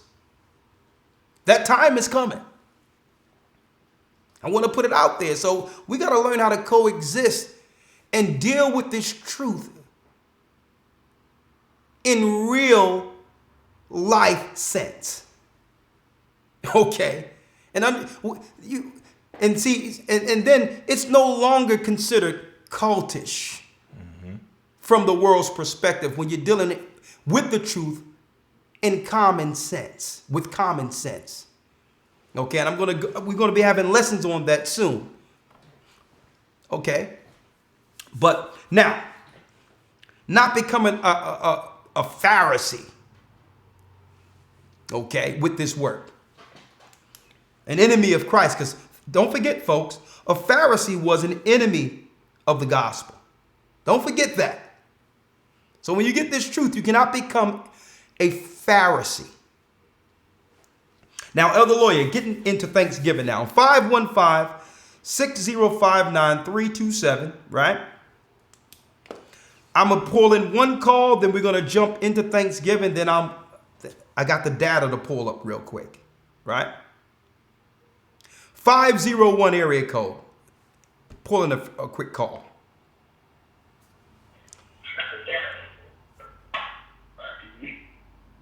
Shalom. Okay, I'm going to pull in another call, 347 area code. Make sure nothing is playing in the background.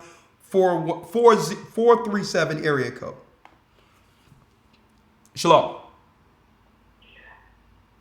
Good evening, elders. How are you? I am really, this lesson you're having tonight is really right on. This is just what I needed.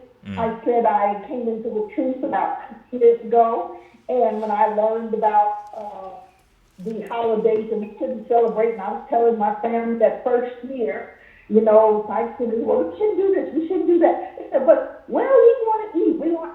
And of course, I love turkey just as well as the next person, but that following, so after we had 3 turkeys over the holidays, I saved one of them, and one of those turkeys, I used it for 4. And so this lesson that you have tonight is showing me how to wean my family into this guy. My oldest granddaughter, she's 16 tomorrow, and I'm going to go over there and eat because I do like it. Hey, sister, your phone is real bad right now. Your phone is real bad. I'm sorry. Hold on just a minute. Yeah. I'm gonna have to put you on hold if it don't shore up in a couple of seconds. Okay. Let me see. Okay, is that better? That's better. Go on. Hello? Better. Okay. Like I was saying, this lesson is really quite on. It's helping me to realize how to wean my family into doing this. And my idea was, I read somewhere where that, like, dedication is usually like a week-long thing that people party along. Well, I figured that even though it's like the season near Christmas when people start having Christmas parties, we have these parties and still we don't have our eggnog and whatever else we like to have. But you get kind of maybe just gradually inform folks as to what this celebration is about. But I did have one question for you. With eating these foods that they sacrifice to the idols, I know that there's this one scripture where it says that the Most High does not hear blessings when we're saying the blessings for these foods that He didn't ordain. But how can we forget? When you bring the food home from the store, say a blessing to.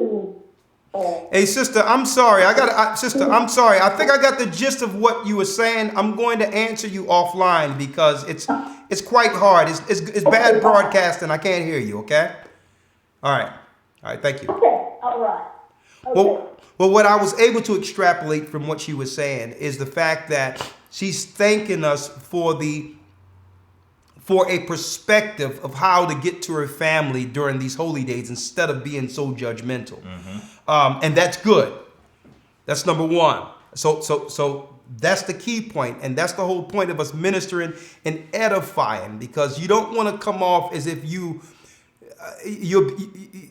don't want the perspective out there or the perception that you think you're better than your family. You're better than them because now you've found something online, because that's how they're looking at it. Okay? And no, we're not better than them. It's just they weren't called at this time. It isn't time for them yet. It doesn't mean they won't get it. 828 area code. A Thanksgiving special. The calculating number of the children of God. Know the truth and prepare. Let me get this. 828 area code.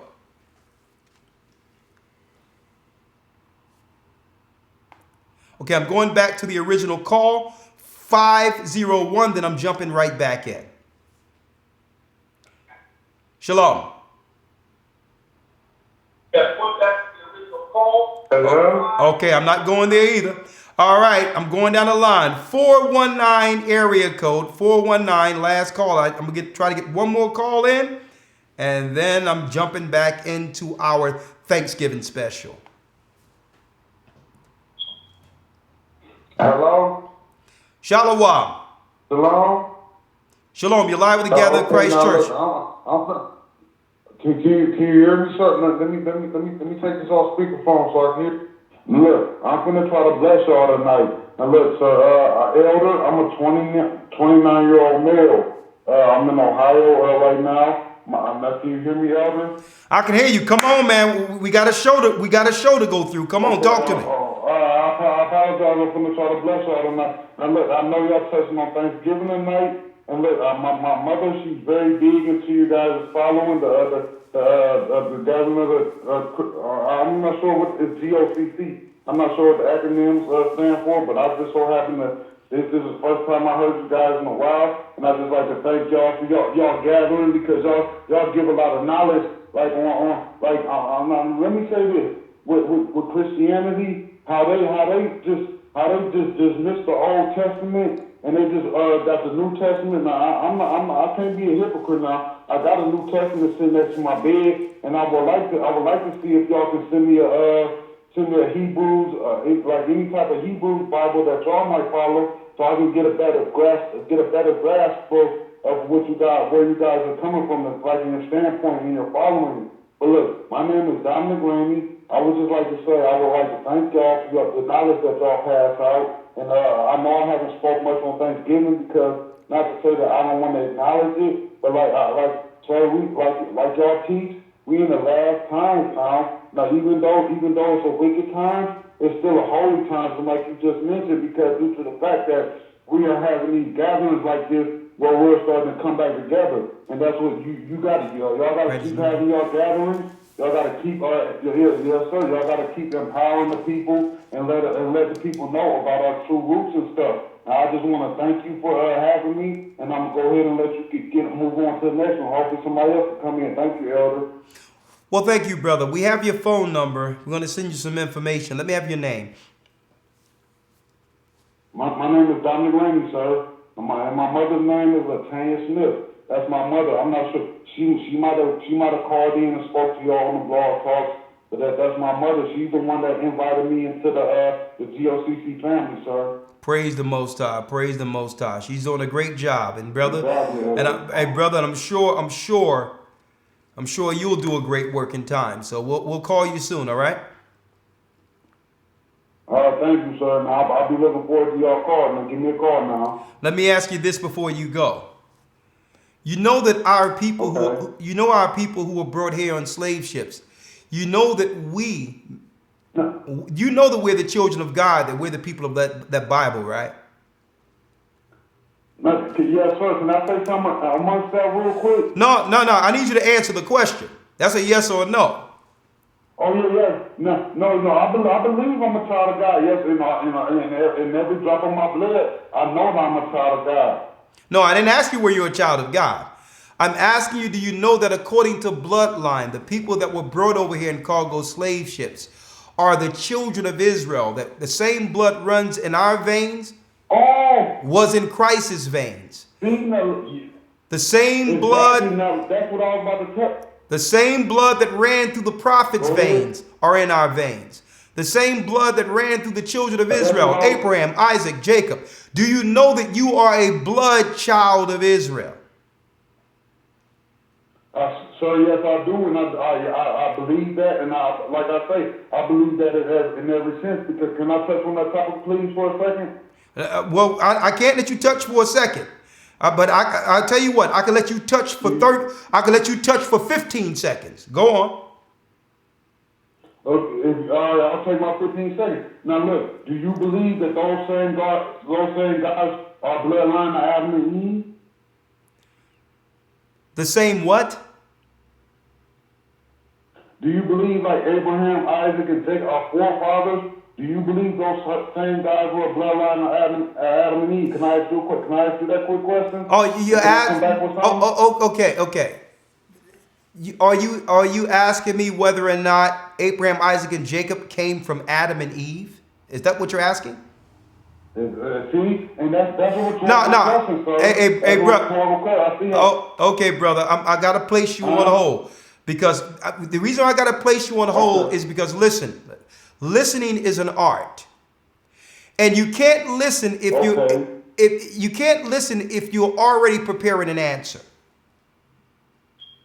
It's called conversation. I apologize for that, sir. You giving me knowledge, and I did. Now look, let me answer your question for you. No. Hey, brother. Answer the question. We're gonna round it up. Answer it. Okay. Yes, sir. I do believe that.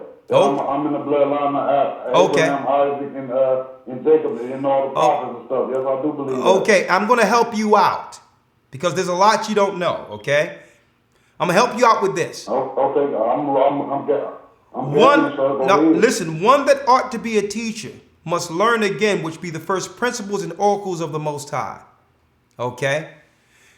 When you stand before teachers, brothers, who have paved the way, who's here to help guide you through this, you have to let it all go and assume you know nothing.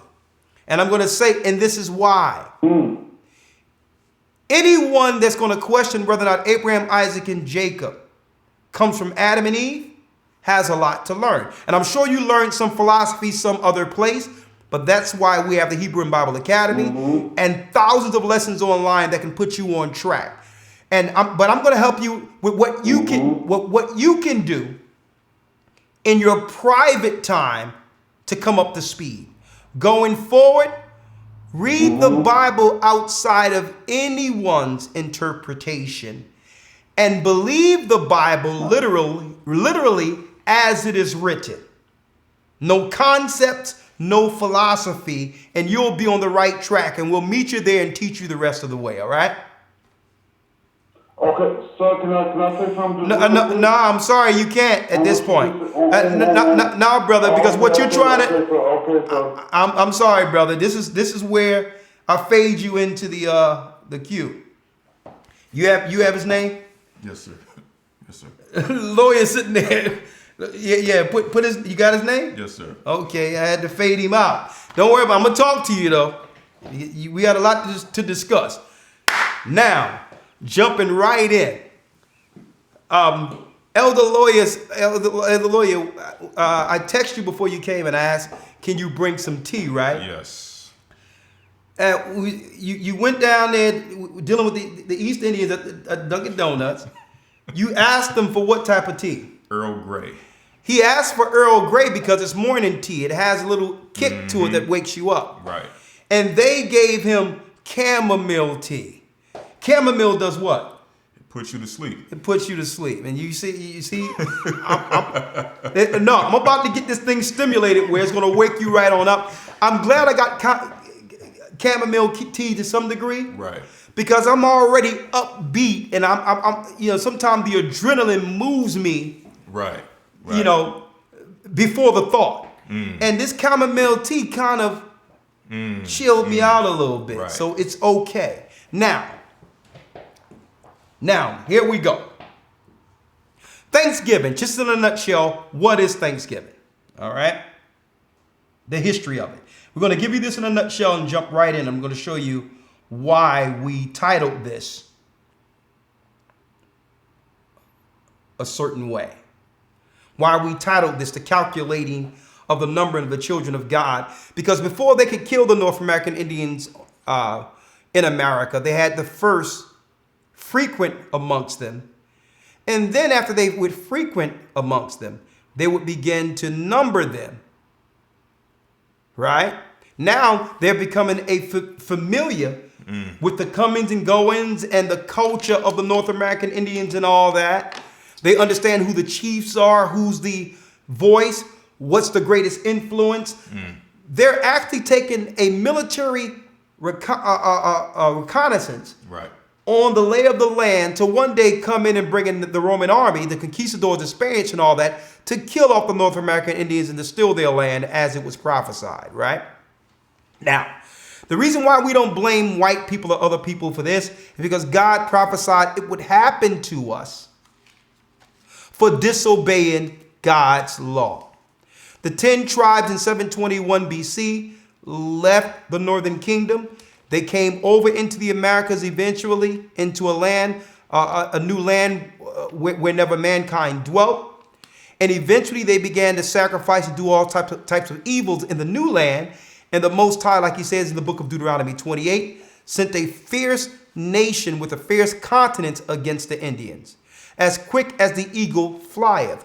Well, the eagle represents Rome, and Rome is Edom. Okay? Now, so I'm not blaming white people for this. It was our disobedience, not following God's law, which led to such a pass. But still, we have to teach the history of this, because if we begin to follow God's law, the Most High will then turn the curse on the nations who have always and who now plan to destroy us. Now the heavens and the angels will work in our turn, and the curses fall on them. See, now you see why we teach follow the law, follow the law, follow the law. Because the Most High has a heat-seeking, destructive spirit against sin. That's how it works. Wherever sin is, the Most High is looking to destroy it and to bound it into the depths of hell. If we begin to keep the law, by default, the Gentiles are still running around here acting a fool. The Most High will aim now the curses towards their foolishness and begin to what? Bring again Jacob. Bring Jacob out of captivity and give us some ease from our enemies. That's how it works, brothers and sisters. Right? So, on your screen,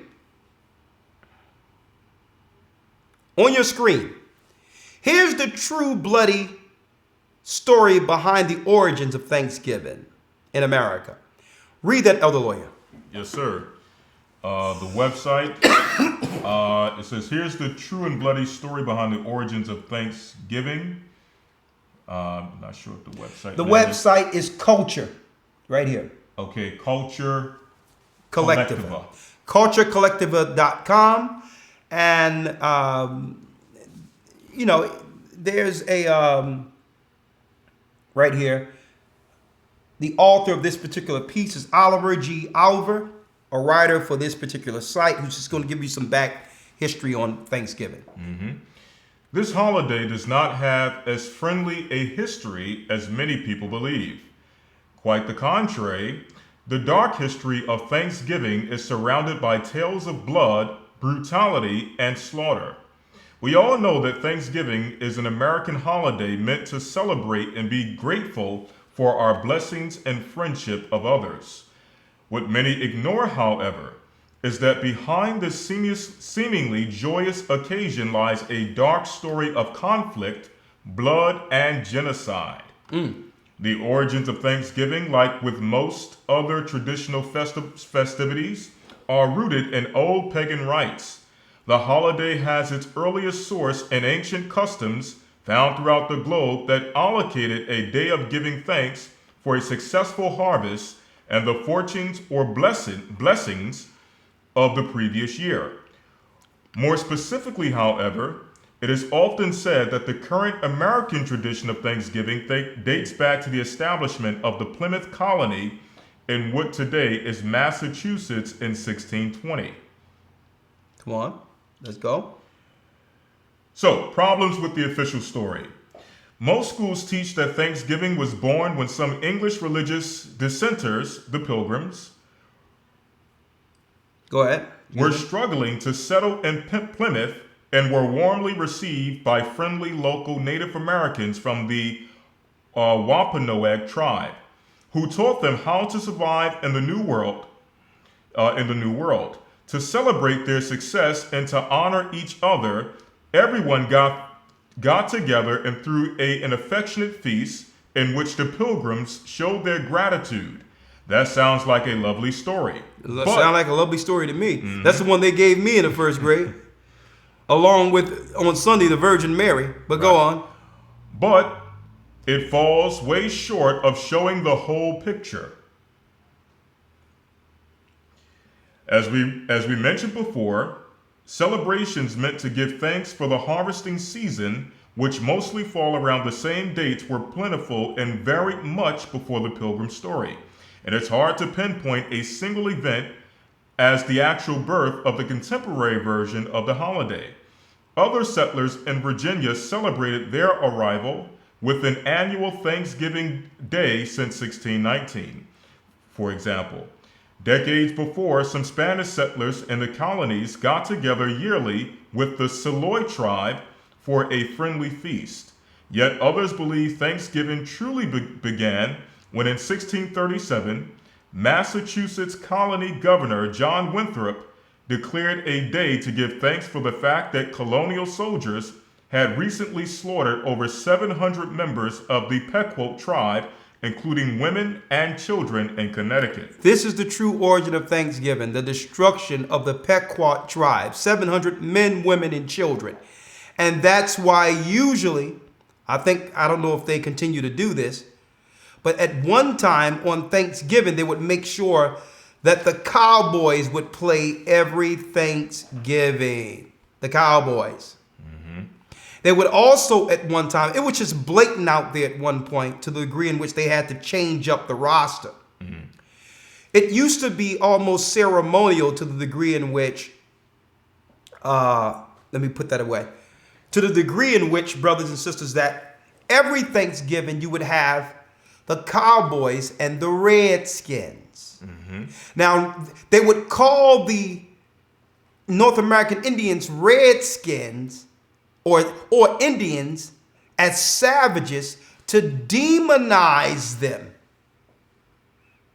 Okay, to their home lands in England and other places in Europe, there were the news articles were totally demonizing the Indians who have helped them to some degree colonize in America. But over in Europe, they were calling them Indians, savages, cannibals, and all that, so that they can paint a narrative that would lead to armies coming over to destroy the wicked and evil red people. Eventually, they destroyed 700 men, women, and children on Thanksgiving, and then eventually made it what? An annual celebration in honor of Satan, or the god Pan, who have actually, as they claim, blessed them bountifully with a harvest, or America. So that's what the authoritative powers, the Masonic powers, the high Christian powers, that's the day they're really celebrating. Okay, with the turkey being what? The headless Indian, in which they would stuff the head with stuffing and play it and kick it around like football. So they would have an annual celebration football on that particular day. The stuffing would represent, the entrails of a person. And of course, you got to have your ceremonial cranberry sauce. That represents the blood of of the Indians. The Masonic powers that rule are very symbolic, okay, in their esoteric, cultish behaviors when it comes to these celebrations. Now, the majority of people don't, I mean, I rarely seen some, anything red or blood dripping off my plate growing up. I mean, you go to some of these houses, you go into the suburbs, and they take a whole can of this and slice some cranberry and just put it there. Right. I'm like, man, y'all need to come over to my house. I don't know what type of dinner is this. I'm growing up like there ain't no Thanksgiving. When I started doing music and through travel getting access to other cultures, I realized I'm like, man, we not having the same Thanksgiving everyone else is having. Where's your mac and cheese, collard greens, yams? I'm like, what is this? Y'all just got a turkey with no seasons on it, and some cranberry sauce, and you got stovetop stuffing with no. I'm like, y'all not having no Thanksgiving up in here. This is. I don't know. I can't give no. I'm out of here. But anyway, all I'm saying, brothers and sisters, is that's why that particular plate have become a mainstay within the culture itself, because the hierarchy understands what that represents. It's the death of I'm not going to call them Indians because that word means savage. That was a word that the European Romans used to demonize us abroad. These were the children of Israel. They were conquering and killing in an American Holocaust. Okay? This is how America was founded, folks. This is how it was founded. And I'm not bringing this out to anger you. You have to understand that the majority of these days come with sacrifices, bloody sacrifices, and usually the sacrifice are our people first. So before the turkey, it was our people, the North American Indians. Before the turkey, it was the black tribe of Judah being pulled out of the ships, families being separated, sold all over the place. We were the sacrifice before your plates. Okay? And you must understand that. And this is what we have to, eventually get our brothers and sisters to understand through time. Because when you begin to understand what it is, then who want to associate themselves with something as heinous as genocide, right? But it's how you do it, brothers. It's how you teach it. It's how you transition our brothers and sisters from Satan's table. Now, why am I going here? I'm going here because once they number you, they plan to destroy you. That's why the Most High gave David a law that you're not supposed to number the children of Israel. Read that real quick. Let's get that. You write it down here. Just trying to get this little cold out of my chest and I'll be good. I'm 90% good. Y'all got to worry about me. I'm straight. I have this for health. All right, this is 1 Chronicles chapter 21, verse 1. And Satan stood up against Israel and provoked David to number Israel. And provoked David to number Israel. So Satan sprung up to provoke David to number Israel. Right? So you notice that Satan's plan is to number us from one society to the next, understanding that our people will become their judges. We will become the judges of the earth, not just these peons who are executing Satan's program. But Paul says that we will judge angels. We will judge the fallen ones who cause mankind to sin. In the book of Isaiah, it tells us that we would narrowly look upon him and say, is this the man that weakened the nations? Speaking of Satan, that worm. The first thing he do is he send in his nations who reveres him as a god, who upholds him as the sun god. And he tells them, well, listen, these are caring people. They're very, what you would call forgiving people. Just give them a few blankets, do this, that, and the other. They'll help you out because they're just loving and caring people. And once you get the lay of the land and number them appropriately, I'm going to give you the plan to kill them off. It's a dark, dark, dark objective and plan. Why? Because they understand, according to prophecy, that the children of Israel are the next leaders of this earth. Every other nation had an opportunity to rule but us. We never had our opportunity. All the four beasts or the other nations have already ruled. Babylonian Syrian Empire ruled. Persian Medo Empire ruled. Persian Medo Empire ruled. Greeks ruled. Romans ruled. Who's the only people that haven't ruled yet? Us. And they know that the Most High is equitable in judgment. So if there's one child of Israel still left in this earth, guess what, folks? Eventually, the seed that would come through that child would fulfill the prophecies of our people standing in total righteousness as the judges over this earth.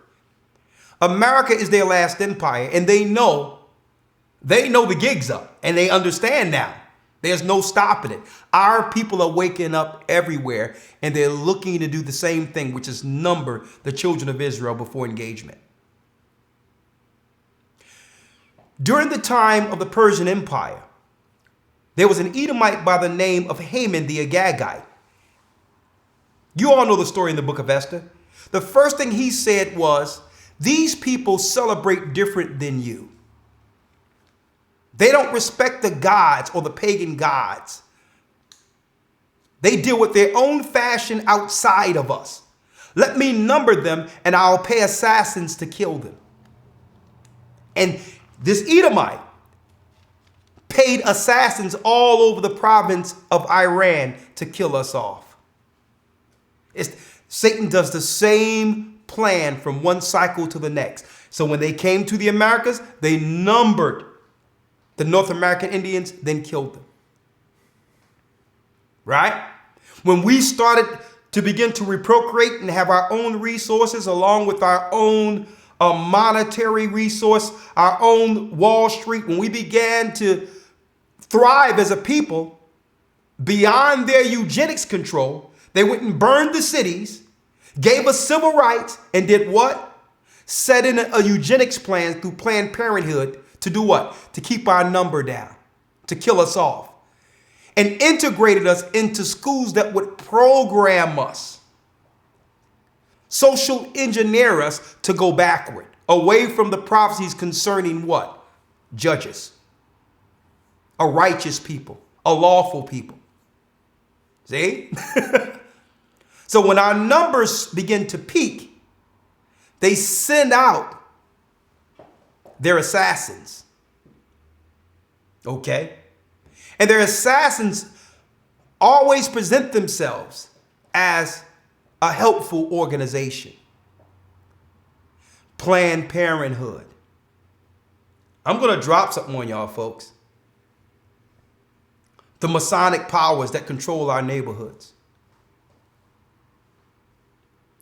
The divisive organizations, NAACP, Nation of Islam, this or that, all these divisive mechanisms, the Christian church, all of this, these organizations have divided God's people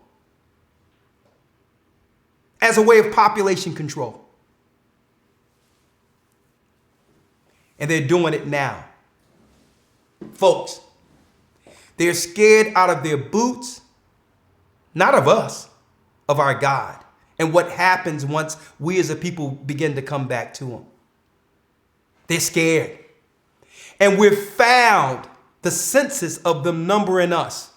They did a numbering of the African Americans in the mind, or what you would call the sentiments and the thoughts of the African Americans. April of 2019, they began a census to number us, and I'm going to show you it. Why? Because it's Judah that's waking everyone up. We have a church in Puerto Rico, and guess what? They're doing it, all in Spanish. We have brothers overseas translating our teachings into French. All over the earth, folks. We have brothers in Africa, sisters in Africa, waiting for us to come there. They're teaching what we're teaching in their own language. Their focus is Judah. They're trying to demonize or try to put some negative connotation on what an Israelite is. Because they demonize before they destroy. But they must first number. I'm going to show y'all some numbers, folks. Let me pull it up. Excuse me, I'm sorry. Here we go. Here we go. Finally. Elder Lawya, let me pull it up here so you can have it also. Mm-hmm.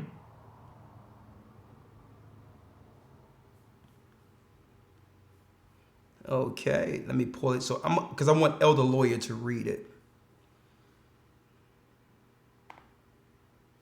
Right? Let's do it like this. This is the quick way of doing it. And of course, we're going to have Rawchaa chime in. And what does this mean for all of us? We may have to do a little overtime to discuss that, right? I just pop it up right there. What is on your screen, you might ask? Read that, Elder Lawya. It says African American attitudes toward Israel. African American attitudes towards Israel.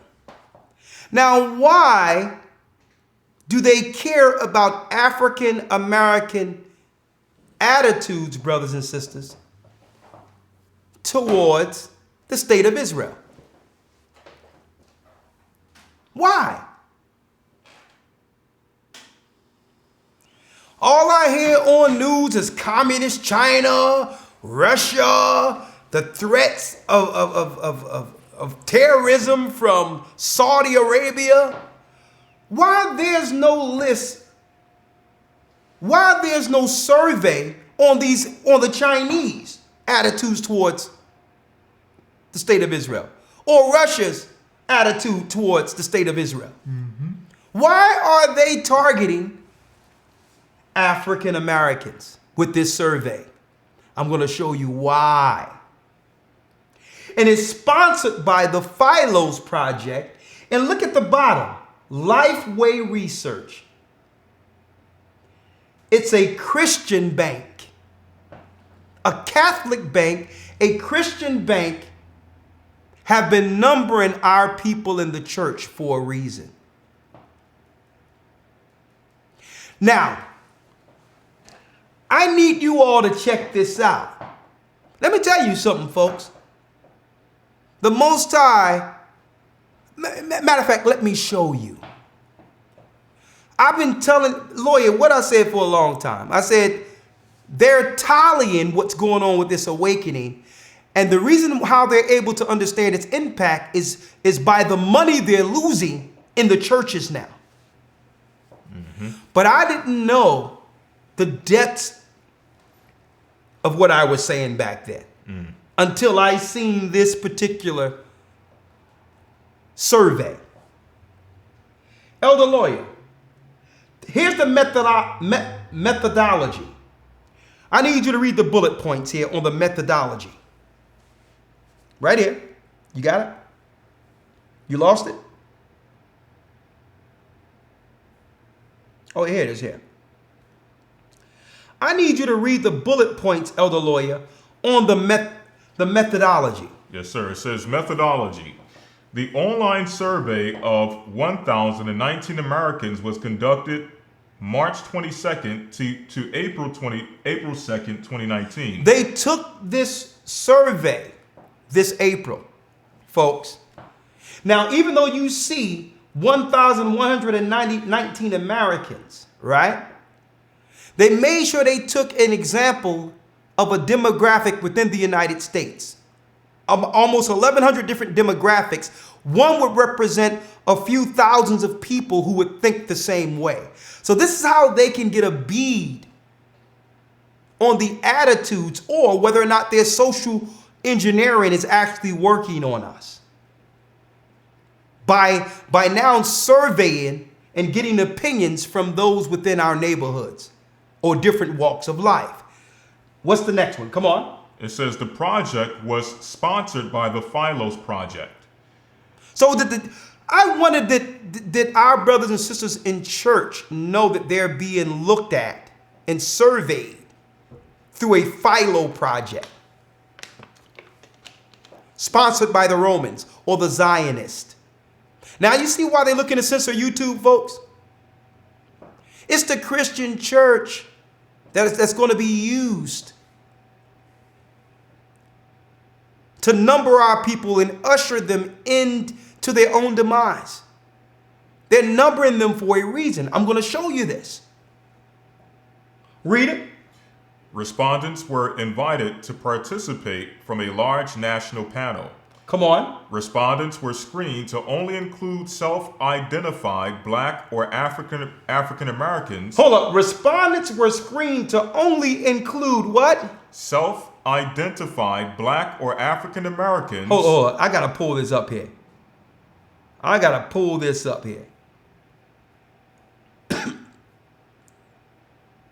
Grab it again for me, Elder Lawya. Go ahead, read it. Hold on. That's it right there, right? Mm-hmm. Go ahead, read it. Go ahead. It says respondents were screened to only include self-identified Black or African Americans. Self-identified Black or African Americans. They're watching every one of Black Americans in America right now. Why? Why? You think Israelites are the threat? No. Christ was an Israelite. The disciples were Israelites, and they were martyred for truth. We're showing you who the threat is. The Christian church are surveying all Black people in America right now because the truth is coming from Judah, like the Bible prophesied. In the same land that it was said, ye are not my people, there it shall be told to them, ye are the sons of the living God. Come on. It says respondents were screened to only include self-identified Black or African Americans. Come on. Who were born in the U.S. Who were born in the United States. Read. Maximum quotas and slight weights were used for gender, region, age, education, and religious group to more accurately reflect the African American population using statistics published by Pew Research and the Census Bureau. And the Census Bureau, when they're coming around answering the census. Not just that, when Jehovah's Witnesses knock on your door, they're tallying how many people in your house. It goes into a database and it goes into the census. Okay? When the Mormons come around and they're in your house, all that data is put in a database to number you in your neighborhoods. Come on. The completed sample is 1,019 surveys. Come on. The sample provides 95% confidence that the sampling error does not exceed plus 3.6%. Margins of error are higher in subgroups. Now, I'm going to be talking about this during the news segment of this academy because I can't break down the whole thing tonight. But there's some key points I'm going to bring out this evening. On page 52. Go to page 52 right there, Elder Lawya. Go to page 52 there. Now, the numbering. Which one? What page is that? It's 52. Let me see here. No, the one that shows the numbering of the Christians. Oh yes, that's 52. You sure? No, because this is supports Israel right here. Right, but that's page 17. Huh? That's page 17. You're right. Hold on. Let me get it here. Go to page.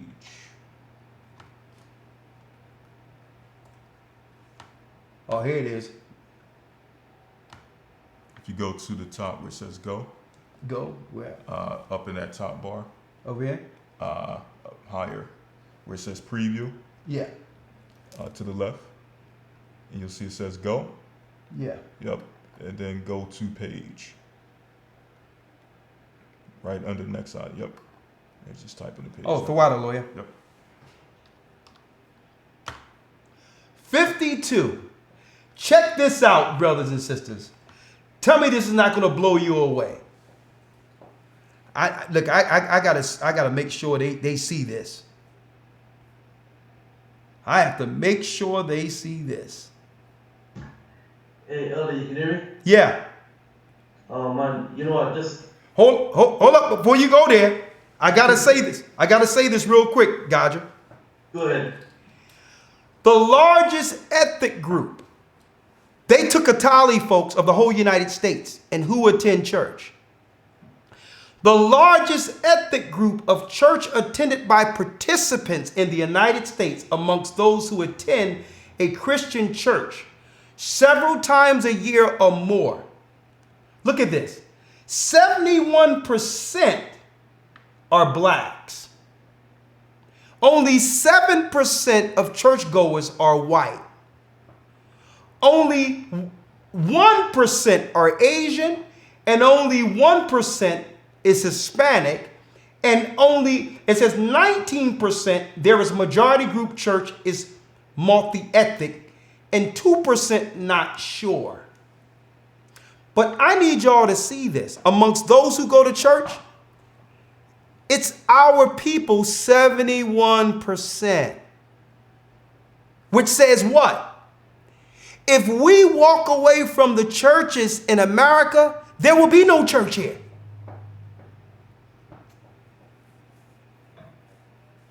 They have put a systematic pagan program in place to keep us still, realizing we're the vast majority.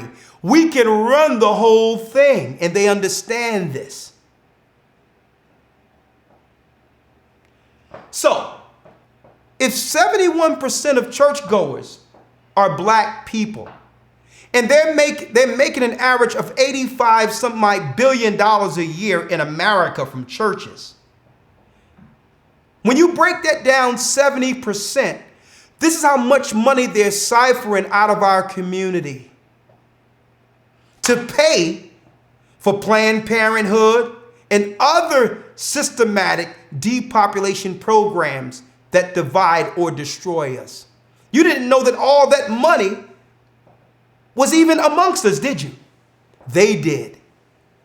They're ciphering through Christianity. This is why they're aimed towards, they're sending apologetics, and they have a serious campaign of stopping the Israelite teachings. Because if the black people don't go to church, there is no church. There is no T.D. Jakes. There's no Creflo Dollar. There's no Kenneth Copeland, and there is no white gatekeepers controlling us going forward.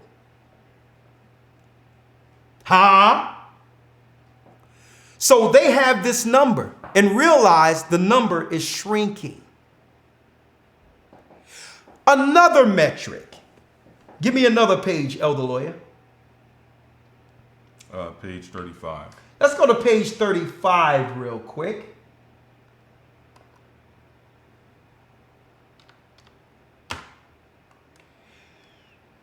It says 28% agree that they are seeing more black people express anti-Semitism than in the past. Why are they charting how we feel about Jewish people in the Christian hierarchy? I thought it didn't matter who Israel was. I thought we were all one in Jesus. Why?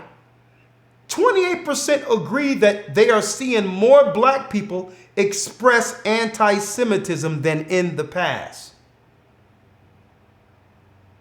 Look at this. Right? Strongly agree, somewhat disagree. Strongly disagree. So look at these numbers. 16 disagree. 26 disagree, and 30% not sure. They are afraid of this 30% right here that's being influenced by boots on the ground.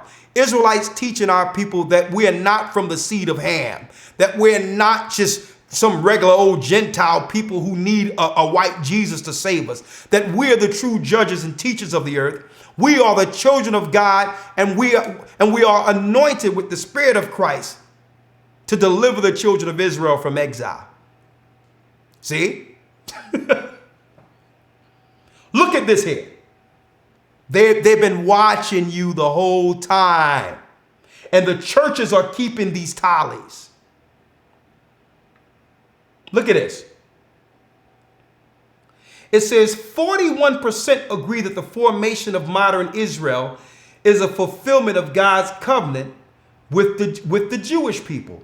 But look, out of our people, you have 21%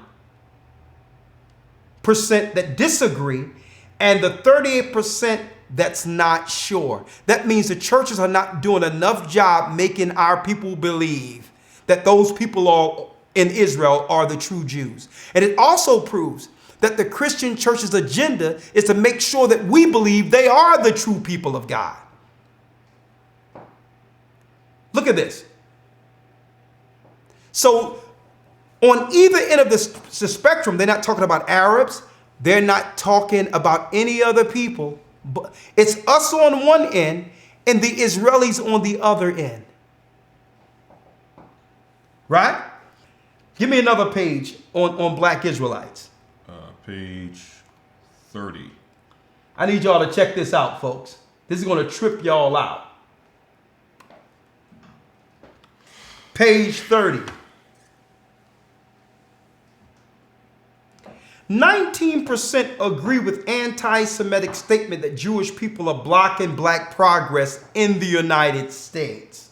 So a lot of our people now have come to the conclusion that Jewish people have been blocking us the whole time.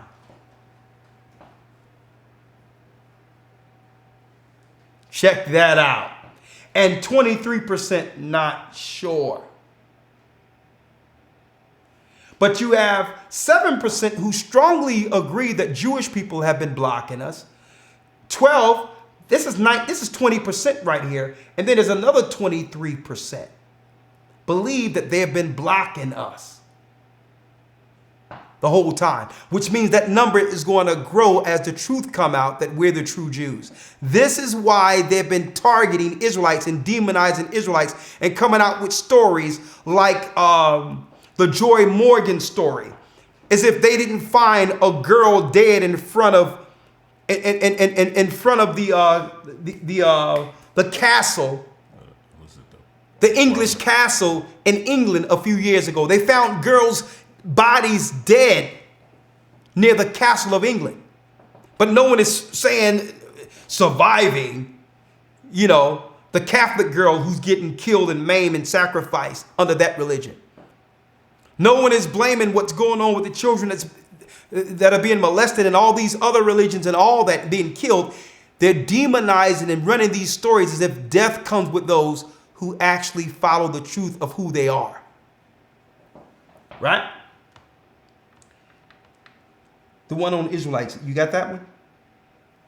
I think I could find it here. Don't worry about it. One moment. It's one in particular that I'm going to bring you in, Gaja. Because they're planning another Thanksgiving. And the proof is, we have proof now that they're numbering and watching our people and using the church metrics to measure this awakening.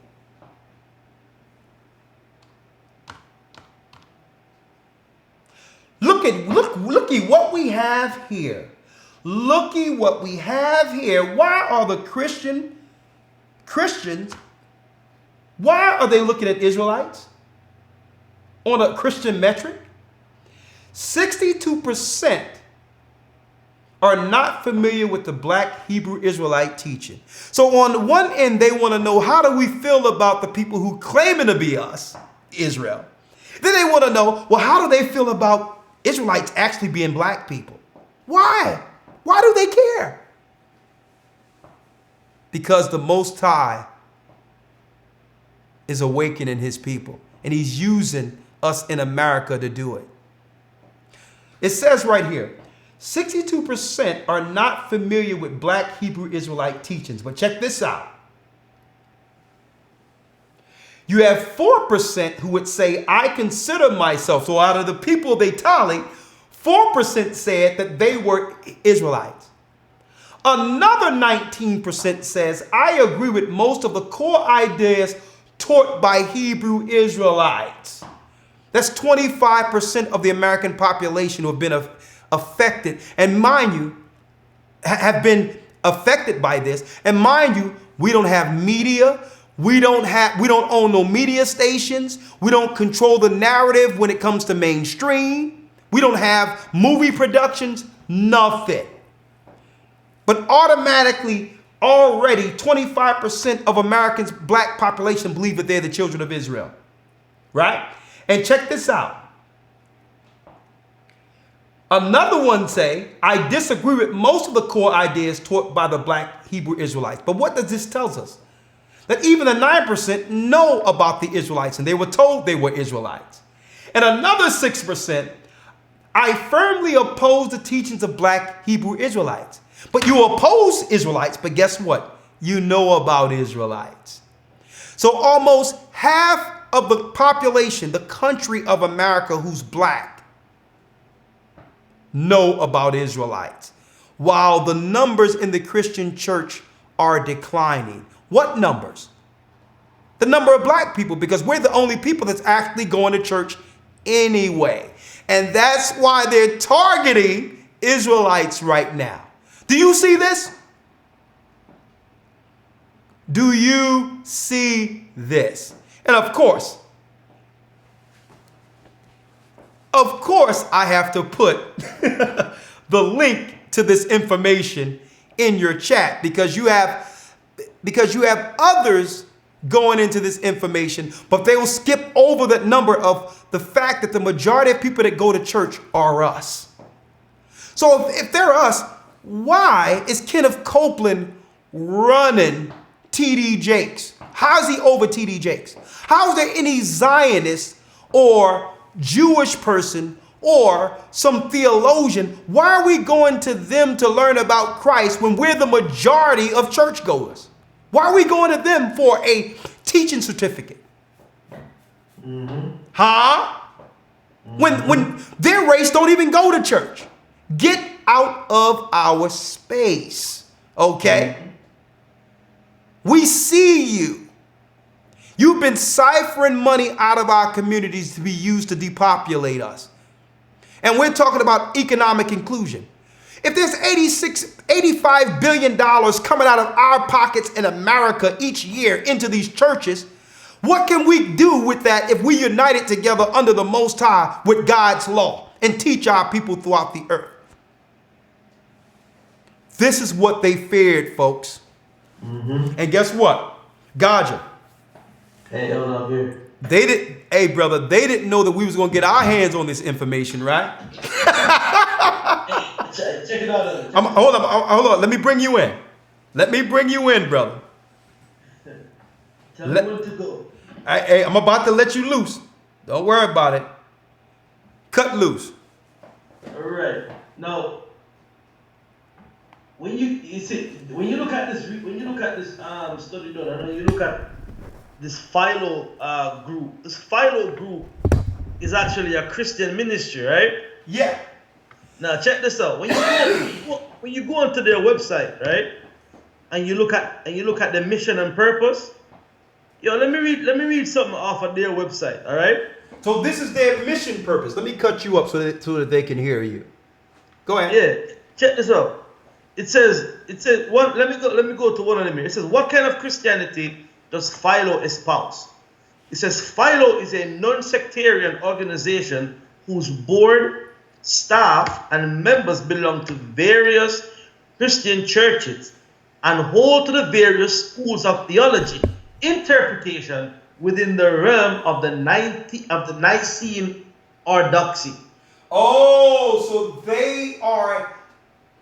Oh, this is deep. So these are they who are in conjunction or in in what the fraternity of the Nicene Creed.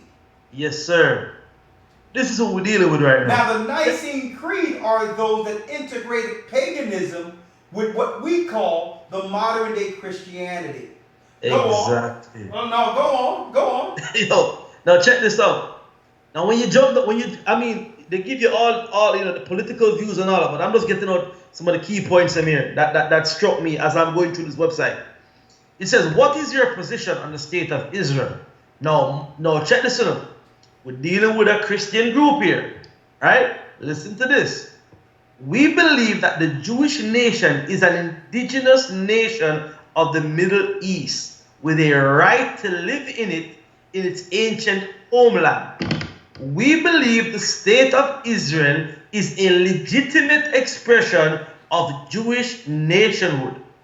We also believe that Israel has the right to defend itself, as well as its obligation to protect the citizens regardless of race, creed, or color. Now, why this popped out to me here, right, is that I was under the impression that Jewish people, no offense to anybody, don't believe in Christ. That's what I thought.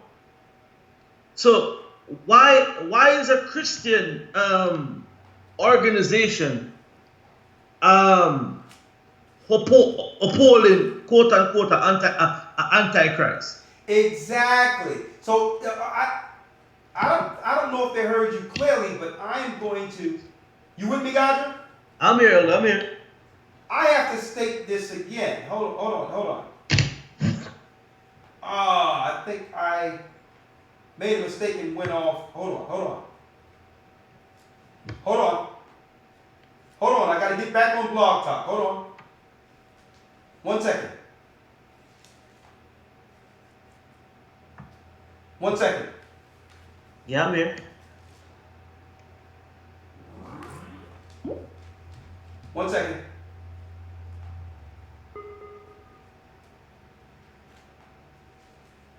I'm sorry, but I did not hear you press at least 4 digits of your PIN number. 1 second. Blog Talk went off. 1 moment.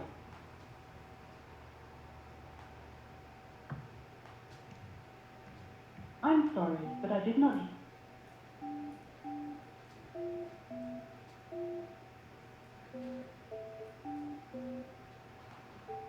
Thank you for using Blog Talk Radio. Goodbye. Oh wow, what's that?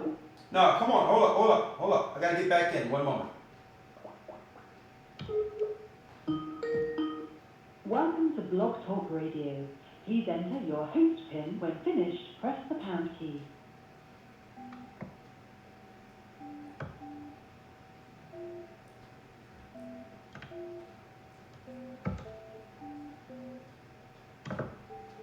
To start your show now, press 1. To hear important Since it appears you're calling back into a live show, we are reconnecting you now. Okay, we've been reconnected. Go ahead, Elder Rawchaa. Yeah, so I'm a bit perplexed as to, what's the real purpose here? Well, obviously. Yeah, but the point you were making is, here it is, you have a religion that outright denied Christ. It's an antichrist state and an antichrist religion. Judaism, the religion of Judaism rejects Christ as the Messiah. So why is the Christian Nicene Creed working fervently to have what you would call a campaign within the Christian church to have our people empathize for an antichrist state? Mm-hmm. It doesn't make any sense. And this is the thing, Elder. One other thing, I'm gonna let you in. And if they're going to state that they're for Israel, and the history shows that we are the people, why aren't they showing the same empathy and backing of our people within the Christian church? Think about it. If 70% of the churchgoers are our people anyway, why would you teach that these other people, these antichrists, why are you trying to convince us that they're the people?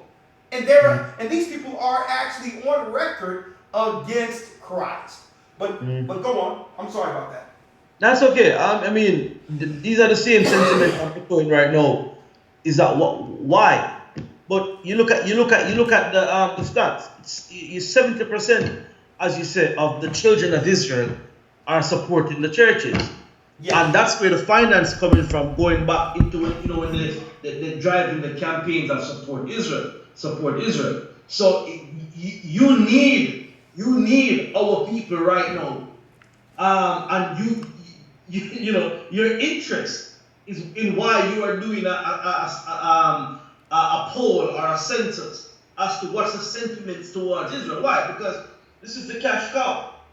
Black people have been supporting these people since slavery. We've been supporting them. Yes. Since slavery. Yes. When at the abolition of slavery, not coming off of the beaten path, just giving people some history to go out and check out. At the abolition of slavery, the slave masters were compensated. Okay? They got paid. And still getting paid. Yep. You with me? And every kingdom that's since Nebuchadnezzar, the Persian and the Medes, the Greeks, right into the Romans, was built off of the blood, sweat, tears, and exploitation of our people. Yeah. That's what it is. And check this now. This farce known as Christianity that our people are part of in has been a cash cow. Has been a backbone for these Rawchaa. Okay? And that is why they're so interested in knowing what is the African American sentiment towards them. That's why they're so interested. And is our media working? It's not. You know why? Israelites awaken. Yeah. Yo, hey, when you go through downtown Canada, right? There's an Israelite on every corner for about 3 miles. Yeah? Go through downtown Toronto on a Sabbath day. There's an Israelite on every corner for about 3 miles. From white to purple to an apron, yo, to the Star of Moloch, you name it, is an Israelite on the corner. Now, whilst I don't agree with doctrinal issues, with doctrinal sentiments, if there's one thing we do agree on, we are the people. Yeah? So, hey, that's a problem right now. Israelites out there is a problem, and that's why you see, the Jesuits, you understand me, and the minions coming out in attack against Israelites. Because nothing else, right, has ever galvanized God's people and pulled them out of the Christian church. The Egyptologists can't do it. The Afrocentricity can't do it. Rastafarism couldn't do it. But here comes something that's actually working right now. And that's the problem. And this is what I want to point out too. You notice how when these conversations come up, even in this survey, it talks about the civil rights movement, how you had Jewish people walking and locking arms with blacks, Martin Luther King and all that during the civil rights movement. But now we understand that it was in the interest of their people. Mm-hmm. It wasn't in the interest of our people. How do you know this? Look how far we've fallen since that time we've locked arms. And look how much power they have obtained. Mm-hmm. So it was, there's an old saying. It's not a Bible saying, but it's wisdom nonetheless. Right? Keep your friends close, but keep your enemies closer. Mm-hmm. And that's what Edom or Rome lives by. The Bible tells you that Judah would be in the neck of their enemy. The neck is close to the head. So they locked arms with us and was watching us the whole time in fear of what they're witnessing now. Our people no longer sympathizing with any others outside of what's going on, with our people first. Not that we don't care, but we don't have no time to be crying over what happened to some people over in Europe and over there when our people are suffering right here in our neighborhoods. Every day. Every day. We're putting our brothers and sisters, our family, our mothers down. We can't even care for our old. We can't even bury our aged. We have to cremate because we can't even afford to give our family an honorable burial. But yet they own the funeral homes. They own the cemeteries. They own the banks. They own everything. But yet they want us to sympathize. And they're using the church and the forgiven doctrine and the Christ doctrine without giving levity to that. At the same time, you're upholding the people who have always had their foot on your neck. Edom, Romans. And now they know that we know they are numbering with the census. Because the next level is engagement. They demonize, then they destroy. Because it's not just us knowing this. You think P. Diddy and all these other guys, let me tell you, Gaja, this is going to blow you away. And I'm going to let you back in, Gaja. Tell me. A sister in our church from our church, right, in Atlanta, right before our program, right after our program last Wednesday, Elder Lawya came to me and said, we have a sister where her brother is being held hostage almost in Mexico, and his hospital bills can't get paid, and she wants us to set up a collection and to help him pay for his medical bills. He went on some type of cruise and got sick in Mexico and was being held in the hospital. They wouldn't let him out of the hospital. They locked the doors. And he says, we have to raise money to get him out. Right? And I said, well, listen, before we make a public campaign, let's get with the elders out an email and set up an offering throughout all of our churches so we can gather the money to get the brother out of Mexico, right? The next day, wouldn't you know, Elder Lawya say, Elder, you wouldn't believe this? That it's on the news. The sister called me that it's on the news. And the news station is going to help him get out of Mexico. And then it became news, almost national news. And guess who paid for him to come back to the United States? Gaja. Tyler Perry paid for him. It was a sister's brother in our church that we were about to raise money, and Tyler Perry paid for him to get back to the States. So what is this saying, folks? What this is saying, folks, is they know that it's not just people in the ghettos coming to the knowledge that we're Israelites. It's P. Diddy. I mean, guess what? It's Jay-Z too. They just can't outright say it. But they're on YouTube also. That's why they're trying to demonize Israelites and call it a hate group and a cult to get you off of anything public, because it's affecting all those they were using as gatekeepers. And it's not us. It's not us, folks. It's our God. It's our God freeing us. We're being freed right up under their noses, folks. And if they lose our support, they lose everything. Because there is no church if 71% of the churchgoers are our people in America. But go ahead, Gaja. Yeah, I mean, I lost my train of thought, but it goes to show, Elder, that there is an eye on us. Yeah. Even just out there, there's a close watch when an Israelite. Oh yes, and like you said, this was as what I said before. When you look at what happened in 70 AD and what happened 10 years prior. Yeah. How the rising of Israel under the Messiah, what they were calling Christians, were rising. They had to do something about it. Nero go, yo, listen, yo, we need to kill these people. But how we going to generate some public sympathy now whilst we do it? Let's blame them for something.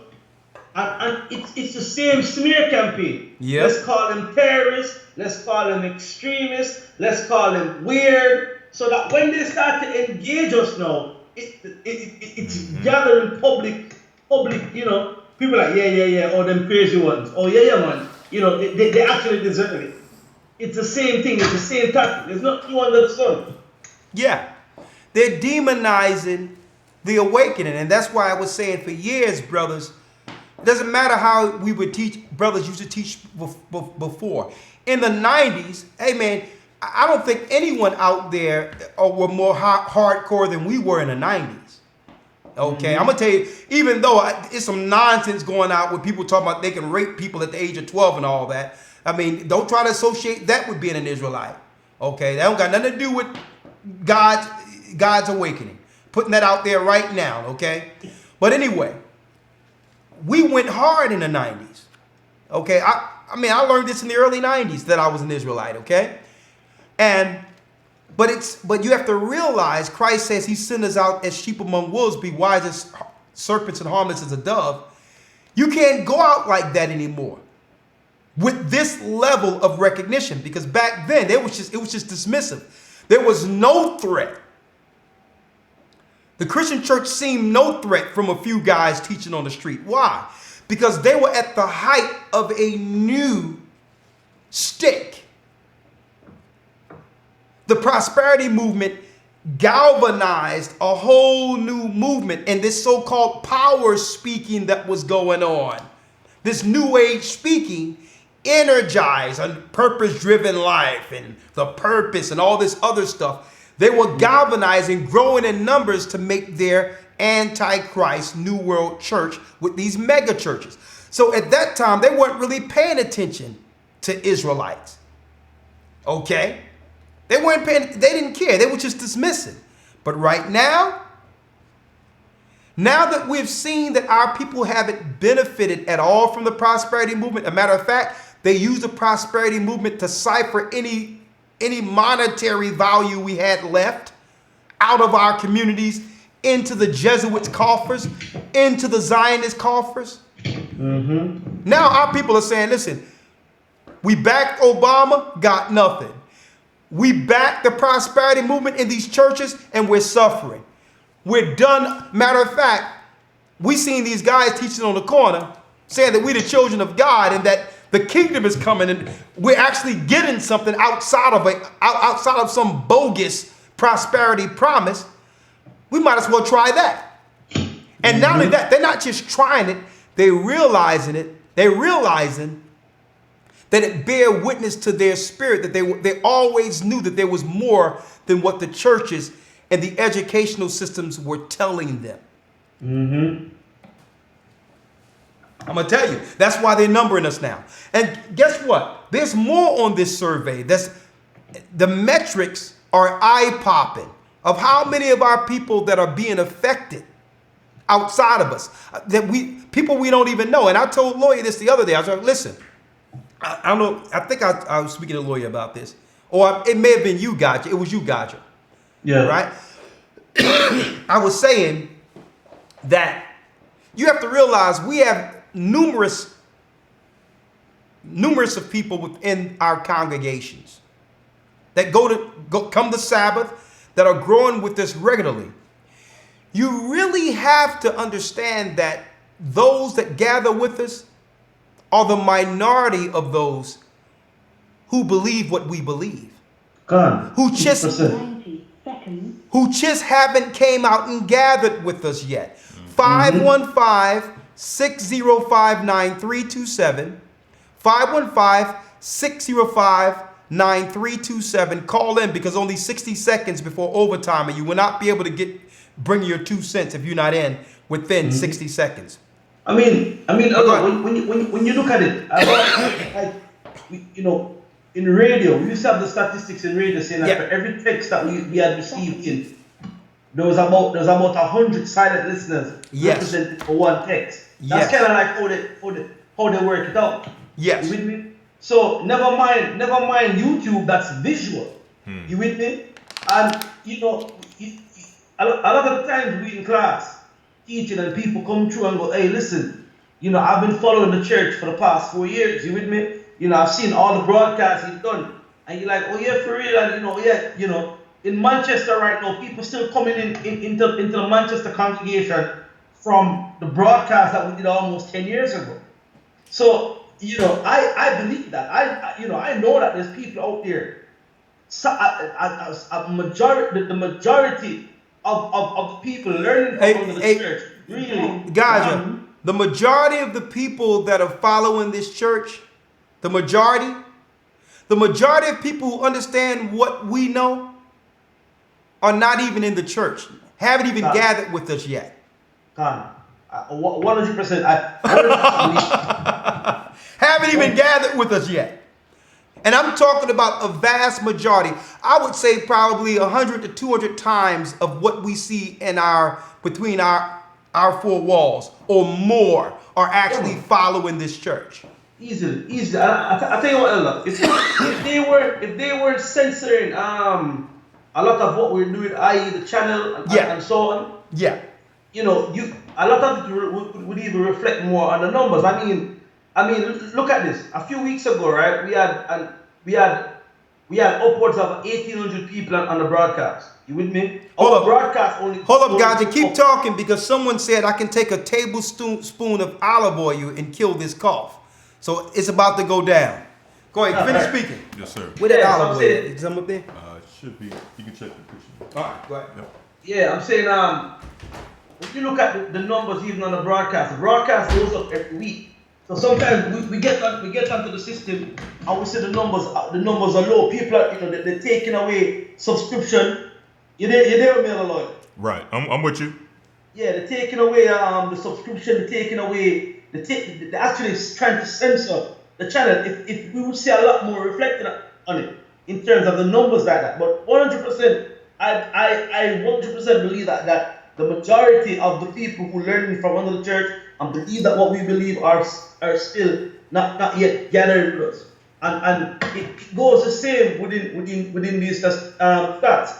That's how they can take the stats and say, okay, then this what we're taking right now. They can engage what the majority is thinking, what the majority is doing, because they understand that, okay, you know, for every one person that we interview, this person represents 100 within this demographic, or 1,000 within this demographic. So it's there, it's real, you know. Absolutely. Go ahead, Lawya. Absolutely. If I want to read the scripture again that I read earlier, just to show the magnitude of where this work is going. And as we've been mentioning, this ministry and this work is well beyond what we could even fathom. Well beyond just the four walls in which we gather in our different locations, which at this point, I mean, the work has grown, you know, well beyond anything that we could have imagined from the beginning. I can't say that this is my work. Exactly. Listen, I'm just working in the vineyard. Exactly. This is the Most High's work. I mean, I didn't imagine any of this. Exactly. But go on. Exactly. But this is just the beginning. And that goes back to what we were mentioning earlier. Different initiatives, music, and just different avenues to really pull in those people that are still on the outskirts, still on the outside, just waiting for that opportunity or that moment to come into the fold. But I want to read this again, 1 Corinthians chapter 4, verse 9, where it says, "For I think that God hath set forth us the apostles last, as it were appointed to death, for we are made a spectacle." Now that word spectacle in the Greek is connected with the word theater, okay? Meaning that we're being watched on a high level, okay? It says here, unto the world and to the angels and to men. So not only is the world watching, the heavenly forces are watching. The angels are watching the growth of this work, the growth of this ministry, the growth of the nation of Israel throughout the four corners of the earth. Even those, as we were mentioning, those who may not be of the same doctrine, of the same fold, but have the understanding that they are the children of Israel that the Bible speaks of, not just according to us reading a few scriptures, but also history, also archaeology, also bibliography. All the information points to the fact that these people are in fact the children of Israel. And the Bible is making it plain that the world is watching. This is not a conspiracy. This is not us just, speaking highly of ourselves and putting ourselves in the light that, we feel like we're just, just these, Hey, Elder Lawya, man, you just said a while ago, just in history and archaeology. Just I was just in a discussion earlier this evening that one of the next history time broadcasts that we're gonna do, and as you know, we're traveling right now. We're gonna actually go to a site where giants been discovered and bones, and we're gonna bring it live and show people and that, listen, the Bible real, and what we're bringing from the Bible, we can even show you through archaeology. That's what we're saying. It's real. Absolutely. The Bible says faith is a substance of things hoped for, the evidence of the unseen. So we're bringing in the substance, the evidence. You understand? And let me jump to another precept here real quick, just to add. And this is a precept, whenever I see these things happening, I always this precept always comes to mind from the book of Revelation, the 11th chapter and the 8th verse. And it reads, "And their dead bodies shall lie in the streets of the great city, which spiritually is called Sodom and Egypt." So we know what went on in Sodom. The homosexuality. It's spiritually. We see a place right now that's embracing our system, taking on this homosexual agenda and trying to normalize it. The Bible says, which is called which spiritually is called Sodom and Egypt. What went on in Egypt? We were made to serve. We serve hard bondage in Egypt. Okay, Egypt, where also our Lord was crucified. All right. When you look at the trees that they hung the Messiah on, and how they hung our ancestors on, and all of that. Hey, verse 9. And they of the people and kindreds and tongues and nations shall see their dead bodies 3 days and a half, and shall not suffer their dead bodies to be put in graves. Why? Because these people aren't dead in the physical. It's talking about the spirit, a spiritual death going on with them right now. They don't know who they are. I'm a Jamaican. I'm an African American. I'm a Bayesian. I'm a Trinidadian. But now we're changing that. What are you? I'm an Israelite of the tribe of Benjamin, of the tribe of Judah, of the tribe of Gad, of the tribe of Manasseh, of the tribe of Ephraim, of the tribe of Reuben, of the tribe of Naphtali. We're waking up. We're not holding on no more, being spiritually dead. We're not doing that. Waking up. It's a problem now for these people. And they that dwell upon the earth shall rejoice over them and make merry. They're making merry. Why? Because they're getting rich. It's a merry thing when you look into a T.D. Jakes mega church, and you see 20,000 black people there screaming Jesus and putting and throwing all of the blood and sweat into a basket, and you have a list. Number one tithe on a board. They're making merry. Why? Because the money coming in. When you go down, when you look down in Zimbabwe, they were, when the land, they were mining gold and taking the gold out and shipping it off. And people in Zimbabwe, our people in Zimbabwe are suffering. They're making merry. The Bible says, they that dwell upon the earth shall rejoice over them and make merry, and shall send gifts one to another, because these two prophets that tormented them that dwelt upon the earth, two prophets referring to Judah and Israel. Let me say something on that real quick, because we're also going to break their stereotypes they've put on us, okay? Mm-hmm. And their spells. These warlocks that are over the Zionist movement, the Jesuits and others, they're warlocks, they're sorcerers. and they're able to put spells on you by words or having you believe some of their magic. They'll put words out there like minority. When the Bible tells us in the book of Obadiah that they're the smallest nation on earth. We're not the minority. When you add us up with Africa, Jamaica, and all the people, see, they divided us in groups so that we couldn't come together as one as the children of Israel and realize we are one nation. The Taíno Indians, the North American Indians, they're not minorities. The Dominicans, they're not minorities. The Levi, there's nothing, guess what? We are major. There's nothing minor about an Israelite. See, these are their word plays. But here it is. They can be over in Scandinavia, Russia. They can be any place they want, but they'll all be labeled one group. Being, even if they should say Jews, as an example. It doesn't matter if they're in Scandinavia, Russia, Africa. They're one community. But if I'm in America, I'm a black American. And if my brother come over from Jamaica, he's a minority group. Oh no, he's a Jamaican. You see that word play? There's nothing. The Bible tells us that Israel will be numbered as the sand of the sea, which cannot be measured nor numbered. So you can try to number us and take a census. But guess what? You can try to destroy us, kill us, and guess what? You think we die, but guess what? We're somewhere multiplying right now. And they may have locked up R. Kelly, but his music is still playing.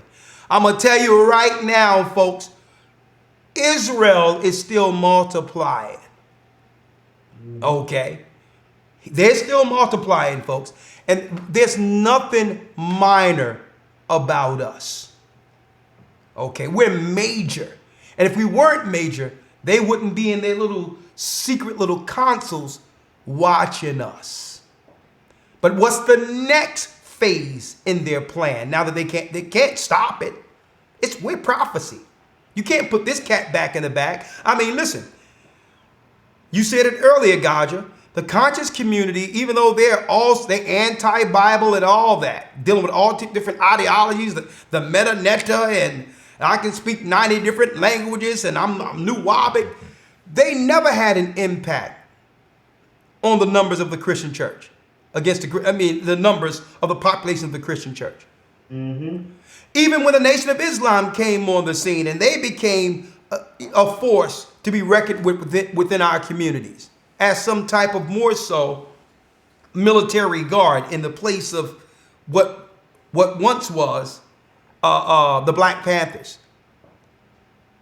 Anti-Bible, anti-Christ, they didn't have no effect on the Christian population and those that were going to church. But look what happened. Israelites began to teach, and their numbers are dwindling. The people now are critically thinking, even if they don't believe all what we teach. We're going to drop something that will have them question something. And Elder, you know something? Yeah, go ahead. What you just said there is a key testament as well, you know. Yeah. A key note that we are the people, because the only thing that you can really get us into is it has to be like a Messiah based teaching. You know, in Romans 11, Paul said, "My people have a zeal for God, but not according to knowledge." So we have that zeal there. And that's why an antichrist setting can never ever take the majority of us. It can take some of us, but not the nation. And I think that's something within us that bear record to Christ, that bear record to the true and living power of Israel. That's what it is, I believe. Yeah, and I'm going to tell you this, and Elder Lawya was talking about it, and that's a great point you just made, Gaja. I hear people saying Martin Luther King was this and Martin Luther King was that. Guess what? That's the sentiment the Zionists would like you to believe when it comes to Martin Luther King. I've been looking into Martin Luther King, and there's a reason they killed him. If he was what they're trying to portray through that dream, locking arms and all together, he would have survived. He would have lived. Right. It was his last speech and what he was really going into next that would expose them that got him killed. So, okay, and I'm starting to say what we can't do is to begin to allow these sorcerers to have us paint a negative narrative on brothers and sisters who have given their lives for us and could have repented, but they'll never show that side of them. They want us to look at our own as the enemy. Even when it comes to, we have to change our perspective on a lot of things, folks. Because we can look at Tyler Perry, Kanye West. We can look at them and say, well, listen, you don't know what they've done. You don't know what they've repented from. And even if they are doing those things, we have to be here for their transition as ministers. Right. They can repent just like everyone else. And we must be here through their transition. We got, just because the world discarded them, Christ didn't discard them. The Most High didn't discard them. I've always taken this, and I'm not just saying it because you're on the line with me, but I've always observed how you have dealt with the elders that have gone before you. You with me? And, it's the same thing. The Marcus Garveys, the Martin Luther Kings, the Malcolm X, who have gone before us and paved a certain way and died. I believe that what those brothers did was what the knowledge that they had at the time. They could have only done that. And the people them that would sit down now and criticize what the works of these men, what works are they doing? You get me? What works are you bringing to the table? Exactly. So I'm not looking, I take a stance and say, yo, listen, you know what? Malcolm did the best with what Malcolm had at the time. Yeah. Marcus did the best, with what he had at the time. Mind you, Marcus had 11 million people with no internet. I mean, hey, he did something. You with me? And it goes on. Do I agree with everything that Martin Luther King did? Well, no, absolutely not. But he stood up and laid his life down for his people. And Christ says that there's no greater sacrifice than a man who's willing to die for his brother. So who am I? You understand me? Yeah. I hope and pray that if I give up the ghost, I leave before seeing the coming of the Messiah. I hope that people can look back and go, this is what he did. He labored, he did something. You with me? And not remembered. You get this? So anyway. Yeah, I'm with you. The whole thing is, go ahead, Elder Rawchaa. Yes, sir. On the point that you all are just mentioning, this is the power of the Most High. Many of us know the story of Antiochus Epiphanes and what he did to the Jews, all the evils, all the oppression, all the murder and bloodshed that he did against our people in the book of Maccabees. What many people don't realize is that towards the end of Antiochus' life, the Most High struck him in his pride with a disease so grievous that he could find no healers for it. And it's during that time that Antiochus started making inroads towards trying to repent. Let me read this real quick. This is Antiochus. It says, verse 9, so that the worms rose up, I'll get straight to it, out of the body of this wicked man, and whilst he lived in sorrow and pain, his flesh fell away, and the filthiness of his smell was noisome to all his army. And the man that thought a little afore he could reach heaven to the star, or he could reach to the stars of heaven, no man could endure to carry his intolerable stink.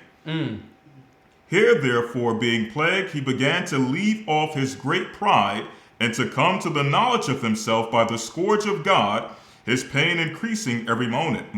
And when he himself could not abide his own smell, he said these words, it is meet to be subject unto God, and that a man that is mortal should not proudly think of himself as if he were God. This wicked person vowed also unto the Lord, who now no more would have mercy upon him, saying thus, that the holy city to which he was going in haste, to lay it even to the ground, and to make it a common burying place. Talking about destroying Israel. He would set at liberty.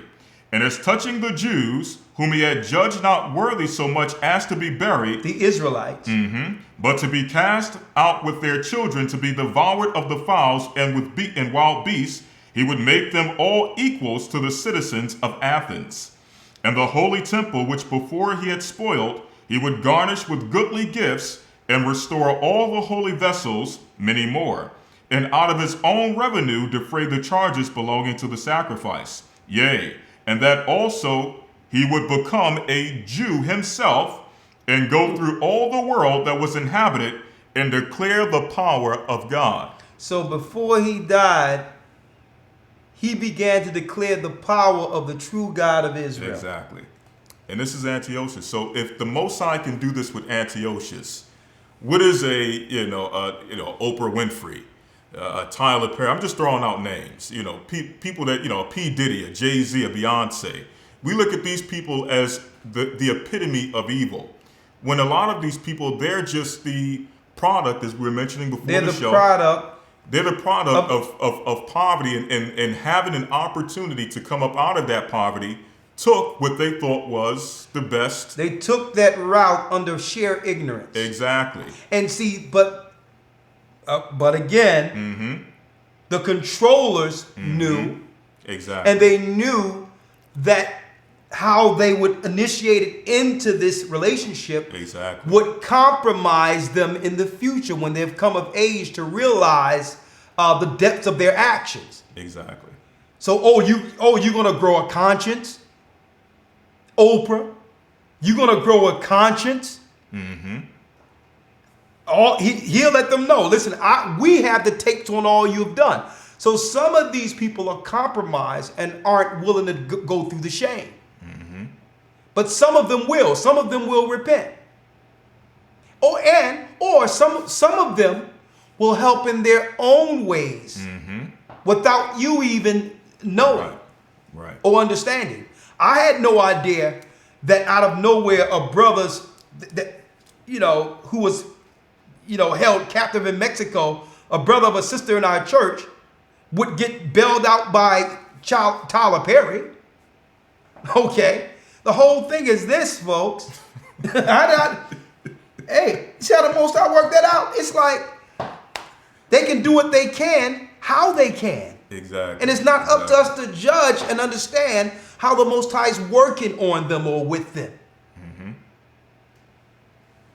And and I've been guilty in the past in making assessments, upset with how some of their art, craft, and work is affecting our people. We all have. But that's why the Most High command all men everywhere to repent. And as long as there's breath, they have opportunity. And who are we to get in the way or become a stumbling block for a stumbling block between the Most High and that opportunity? Wanted to put that out there, folks, because all of us going to need each other. And don't think, guess what? The Bible says at the end of this, it's going to be so much peril, people are going to throw their gold in the streets. So don't think it's about money. We're going to need each other for survival. Scripture says the enemy is coming after everyone. When they lose this church, it's over. When they lose the Christian church, it's over. That's it. And they're losing the Christian church. And that's their metric to know that whether or not their control is still in place, or whether or not God has awakened Israel to the degree in which we no longer depend or need them anymore. And now we'll depend on our God, not the God they have delivered to us. This is what Edom, the Roman Empire, the Europeans, the Pope, this is what they've all feared. That the valley of the dry bones, like you mentioned, Gaja, earlier, rising. in Ezekiel the 30th, 37th chapter. Let's get that. They're going to get some phone calls and wrap it up. Let's go. A Thanksgiving special for you.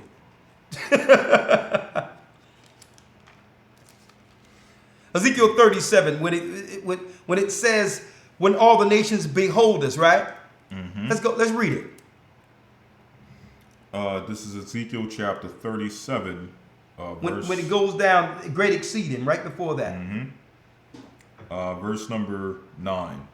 Then he said unto me, prophesy unto the wind, prophesy, son of man, and say to the wind, thus saith the Lord God, come from the four winds, O breath, and breathe upon these slain that they may live. Let's breathe upon those slain that was dead in the street 3.5 days. Read. Verse 10. So I prophesied as he commanded me, and breath came into them. And breath came into the children of God now. Read. And they lived and stood up upon their feet, an exceeding great army. Hold up. A what? An exceeding great army. This is what they fear, folks. The Most High is building a great spiritual, righteous, exceeding army right up under their stinking nose. Oh, wow. Yeah, gotcha. 1 second. I'm gonna mute my mic. I'm just getting some news right now that don't sound good. Let me come back to you in a minute. 1 second. Okay. Hope everything is okay. Let me tell you, folks. I had this one so-called Christian pastor. Now, he so happened to be, he was a Gentile. He's a white guy. He sent me a message through YouTube and say, we're not under the law. The law is for murderers. It's for killers. It's for sinners. It's for this. He ran off all these things that Excuse me, Elder Rawchaa. Yeah. Can I just excuse Elder Lawya real quick, please, if you don't mind? Yes. Elder Lawya has to call you? Yes, please. Go ahead, call him real quick. All right. All right, y'all take care of that. I'm going to wrap up. Here it is. This pastor tells me, he's talking with me. Let me disconnect Gadja real quick. Hey, Gadja, would you like me to disconnect you from Skype? No, Elder, you don't have to. I'm going to come back in a minute. Just give me, I'm a phone, Elder Lawya on the phone real quick. Okay, good. Real quick. This pastor, white pastor, he sends me a message that says, the law is for sinners, it's for murderers, it's for thieves, it's for this, it's for that, right? He sent me a message of why we're not under the law, because it's for all these bad things, right?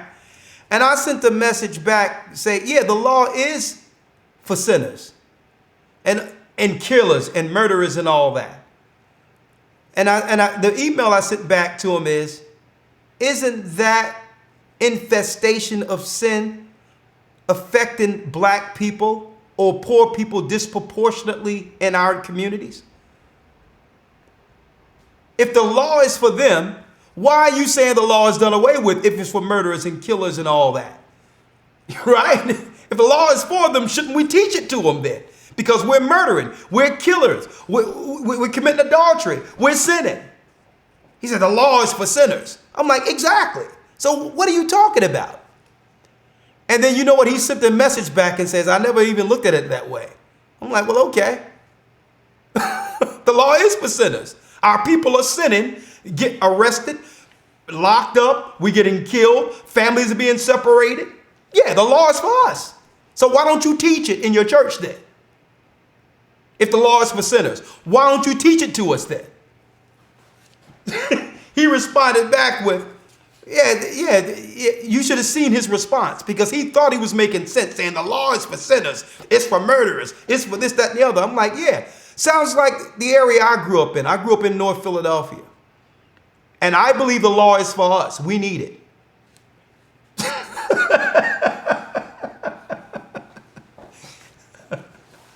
So sometimes they teach stuff and don't even understand the context of it.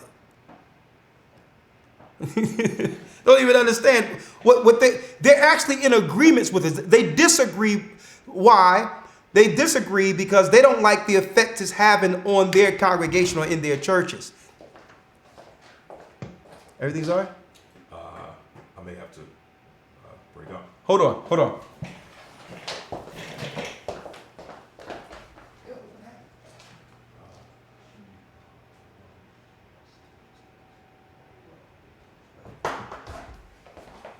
All right. Excuse me. Yeah, I got it. All right, Lawya, you have to go take care of something. I'll answer a few calls and then we need to break down. Okay. Real quick. Bless you, brother. Be careful out there, all right? Yes, sir. All right. Love you, man. Love you too. All right, sir. All right. Yes, sir. I'm here, sir. All right. All right, we're going to answer a few calls and then we have to break down. 917 area code. Shalom. Great broadcast tonight. I really have to say that I think that a lot of people are going to be at a where you probably answered some questions or concerns that they had about maybe going tomorrow or not going tomorrow to celebrate things. Sorry, not celebrate, but to just have dinner with their family. So we thank you for that because I know that since I've been in the truth, I haven't gone to family dinners and stuff like that, whether it be Christmas or Thanksgiving, because I felt kind of uneasy with doing that.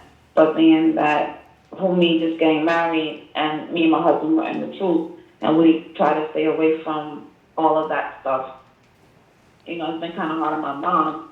And, you know, so she has to now find herself going to spend Thanksgiving because she still celebrates that with family. And then, you know, it's kind of hard for her seeing her baby girl go.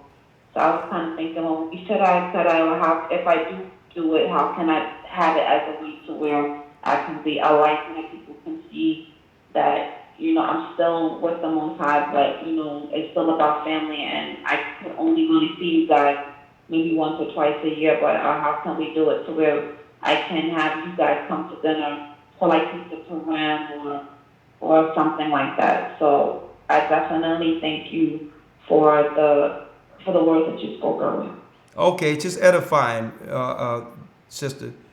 And a lot of us do things in ignorance and we don't have to cut our family off. We can just use certain times and for opportunity to spread the gospel. Let them know, listen, I'm still here. I'm no different. You understand? And that, you know, I love you. I want to help you. But, you know, we can't cut our nose to spite our face. But thank you, sister. Bless you. All right. Bless you. 601 area code. I mean, we went through a lot of stuff today, boy. A Thanksgiving special, ain't it? 601 area code. You're live. Shalom. Shalom. You're live with the Gathering of Christ Church. Shalom, brother. How you doing? My name is Kimar. I'm from Mississippi. Okay. And I appreciate what you and all the elders do in the church. And I've been following y'all for a couple of years now. And I've been strong in this truth.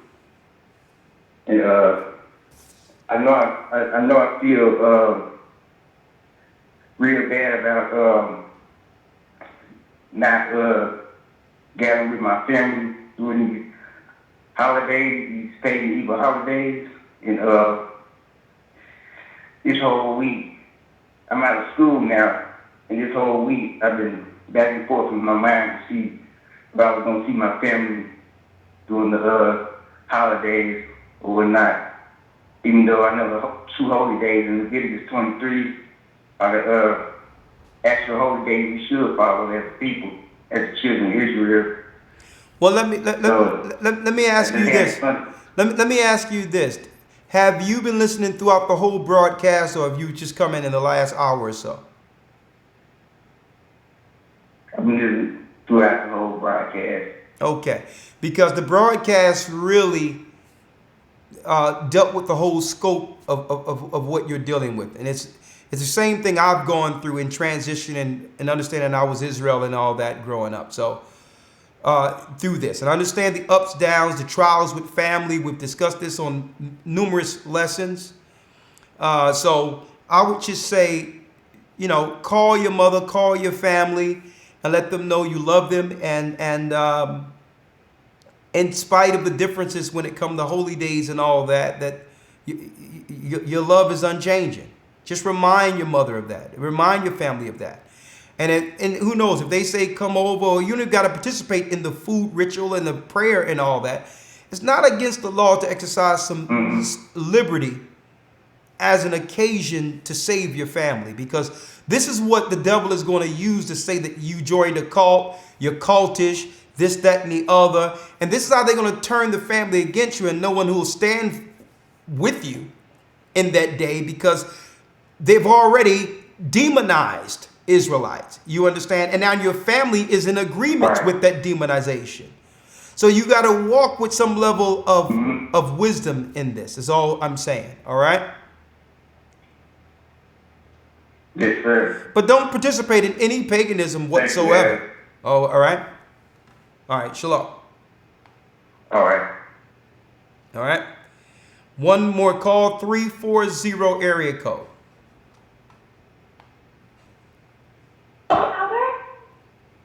Hello? Yeah, shalom. Hello? Hi, Elder. Hi. I'm blessed by the Most High. Hi. I'm thinking about... Hi. Are you there? Are you with me? Okay, I'm going to come back to you, sister. Your phone is out of here right now. 501 area code. Shalom.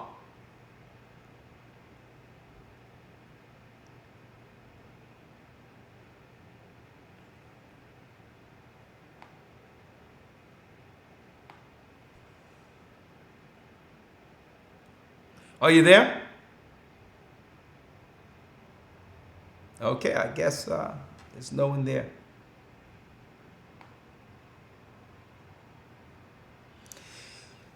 And I just wanted to put this out there for brothers and sisters that we're coming into a time in which the truth can no longer be hid, and this is where we are. And the Pharisees and scribes came together. When you read in Matthew 11, they says, listen,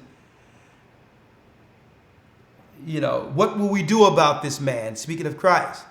Unless we deal with him, the Romans are going to come and take our place.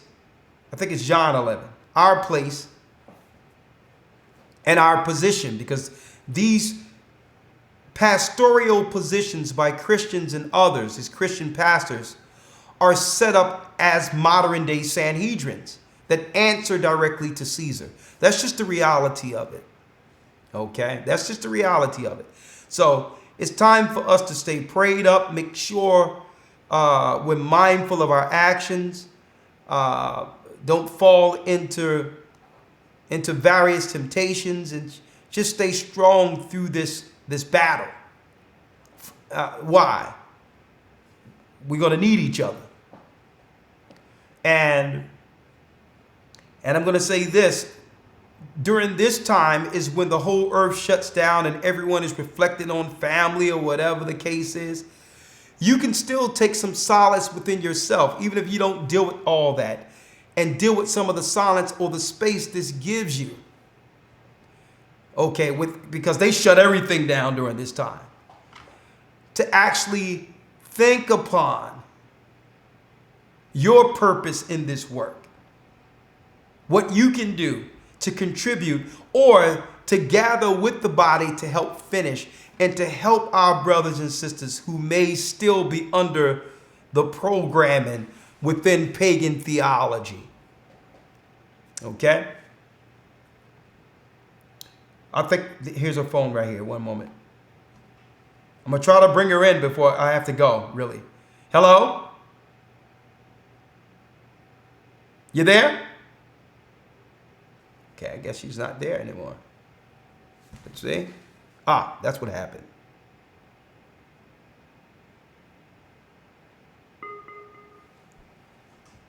Oh, there it is. Hello? I'm sorry, sister. Go on.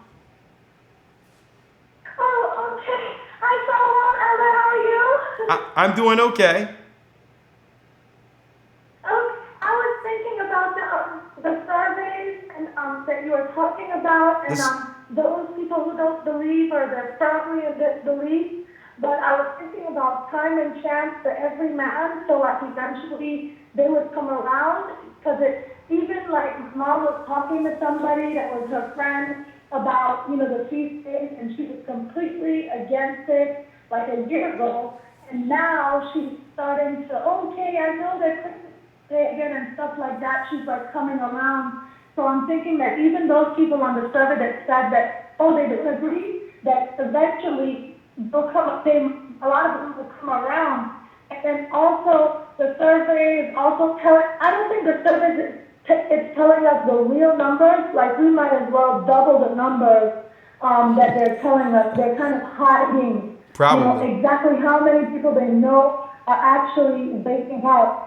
And then also the surveys are kind of like to me an alert of like, hey, the people that they're going to come against, that they're going to say, are heretics against the Roman pagan doctrine, and the Jesuits are going to come after. I think that the surveys are kind of like. I know what to do. I know what's wrong. So one second. Stick with me, sister. I still have you. I know what's wrong. I still got you. Hold tight.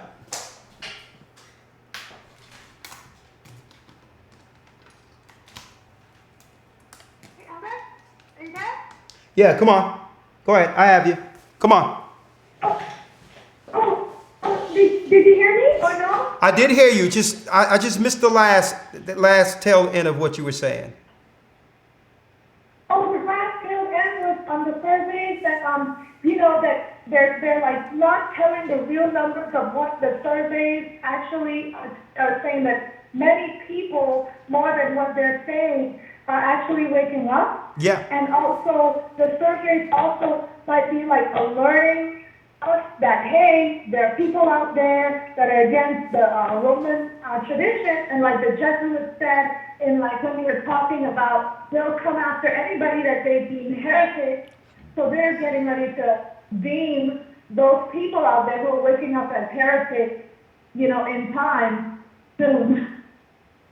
Thank you, sister. Great point, right? Thank you. Great point. Okay. All right. I'm sorry about that, but I have to go to the next call real quick. Christ says, Matthew 24. It says, and Yeshua said unto them, I'm in the 4th verse, take heed that no man deceive you. Speak of the Romans and all the nonsense they're dealing with, right? For many shall come in my name saying, I am Christ. Christians, Constantine Christians, Nicene Christians, not the Christians of the 1st century, but Satan's infiltration. Many shall come in my name saying, I am Christ, and shall deceive many. And you shall hear of wars and rumors of wars, and that's what you're hearing now.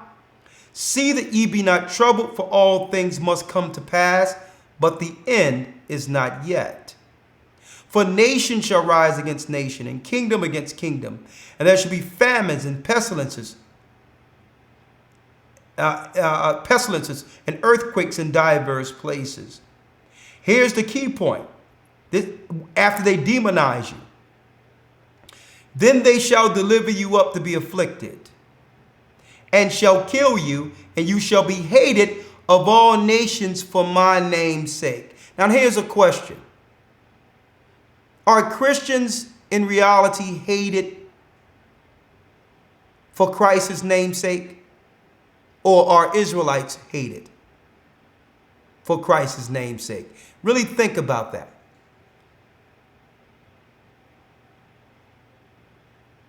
And then shall many be offended. That's why I say be careful how you walk with your family. And shall betray one another, and shall hate one another.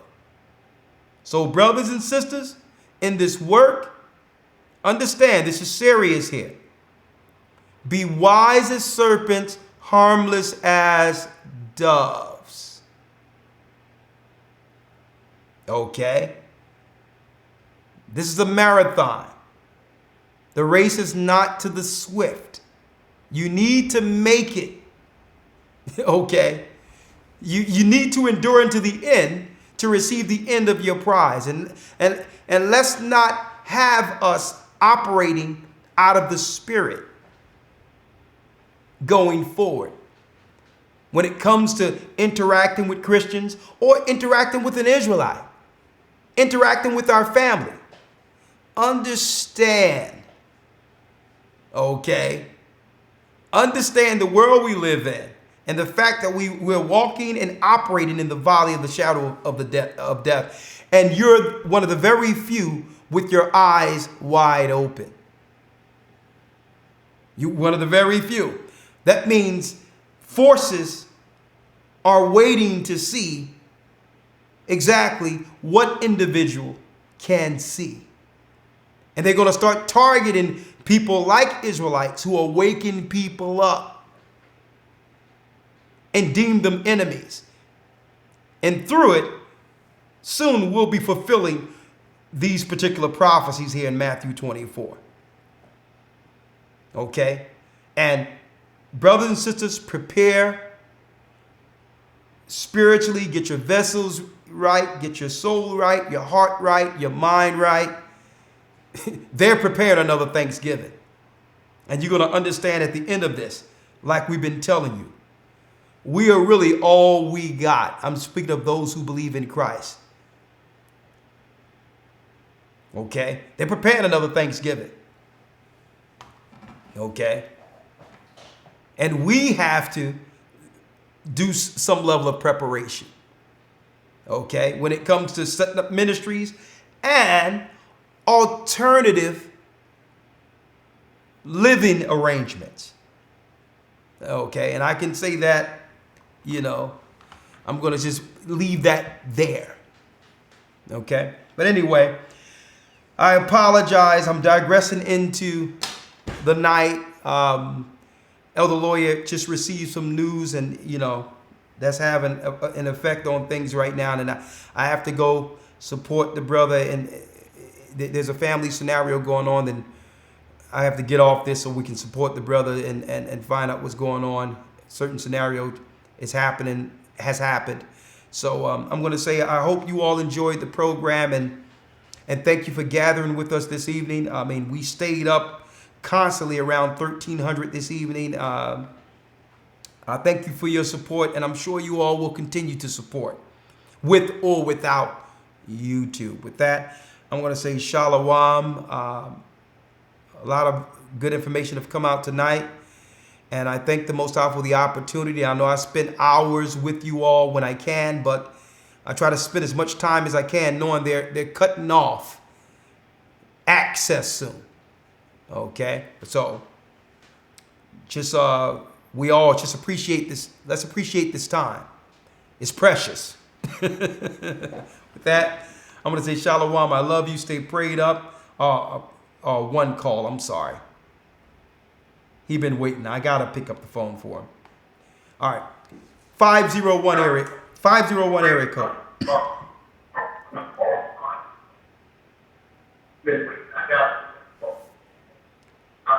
Okay.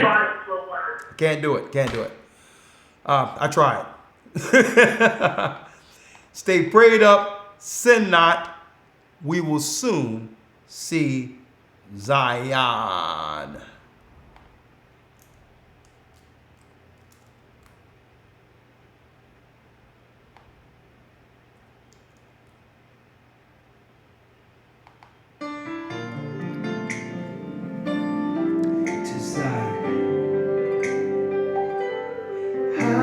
Lost, but now I'm found.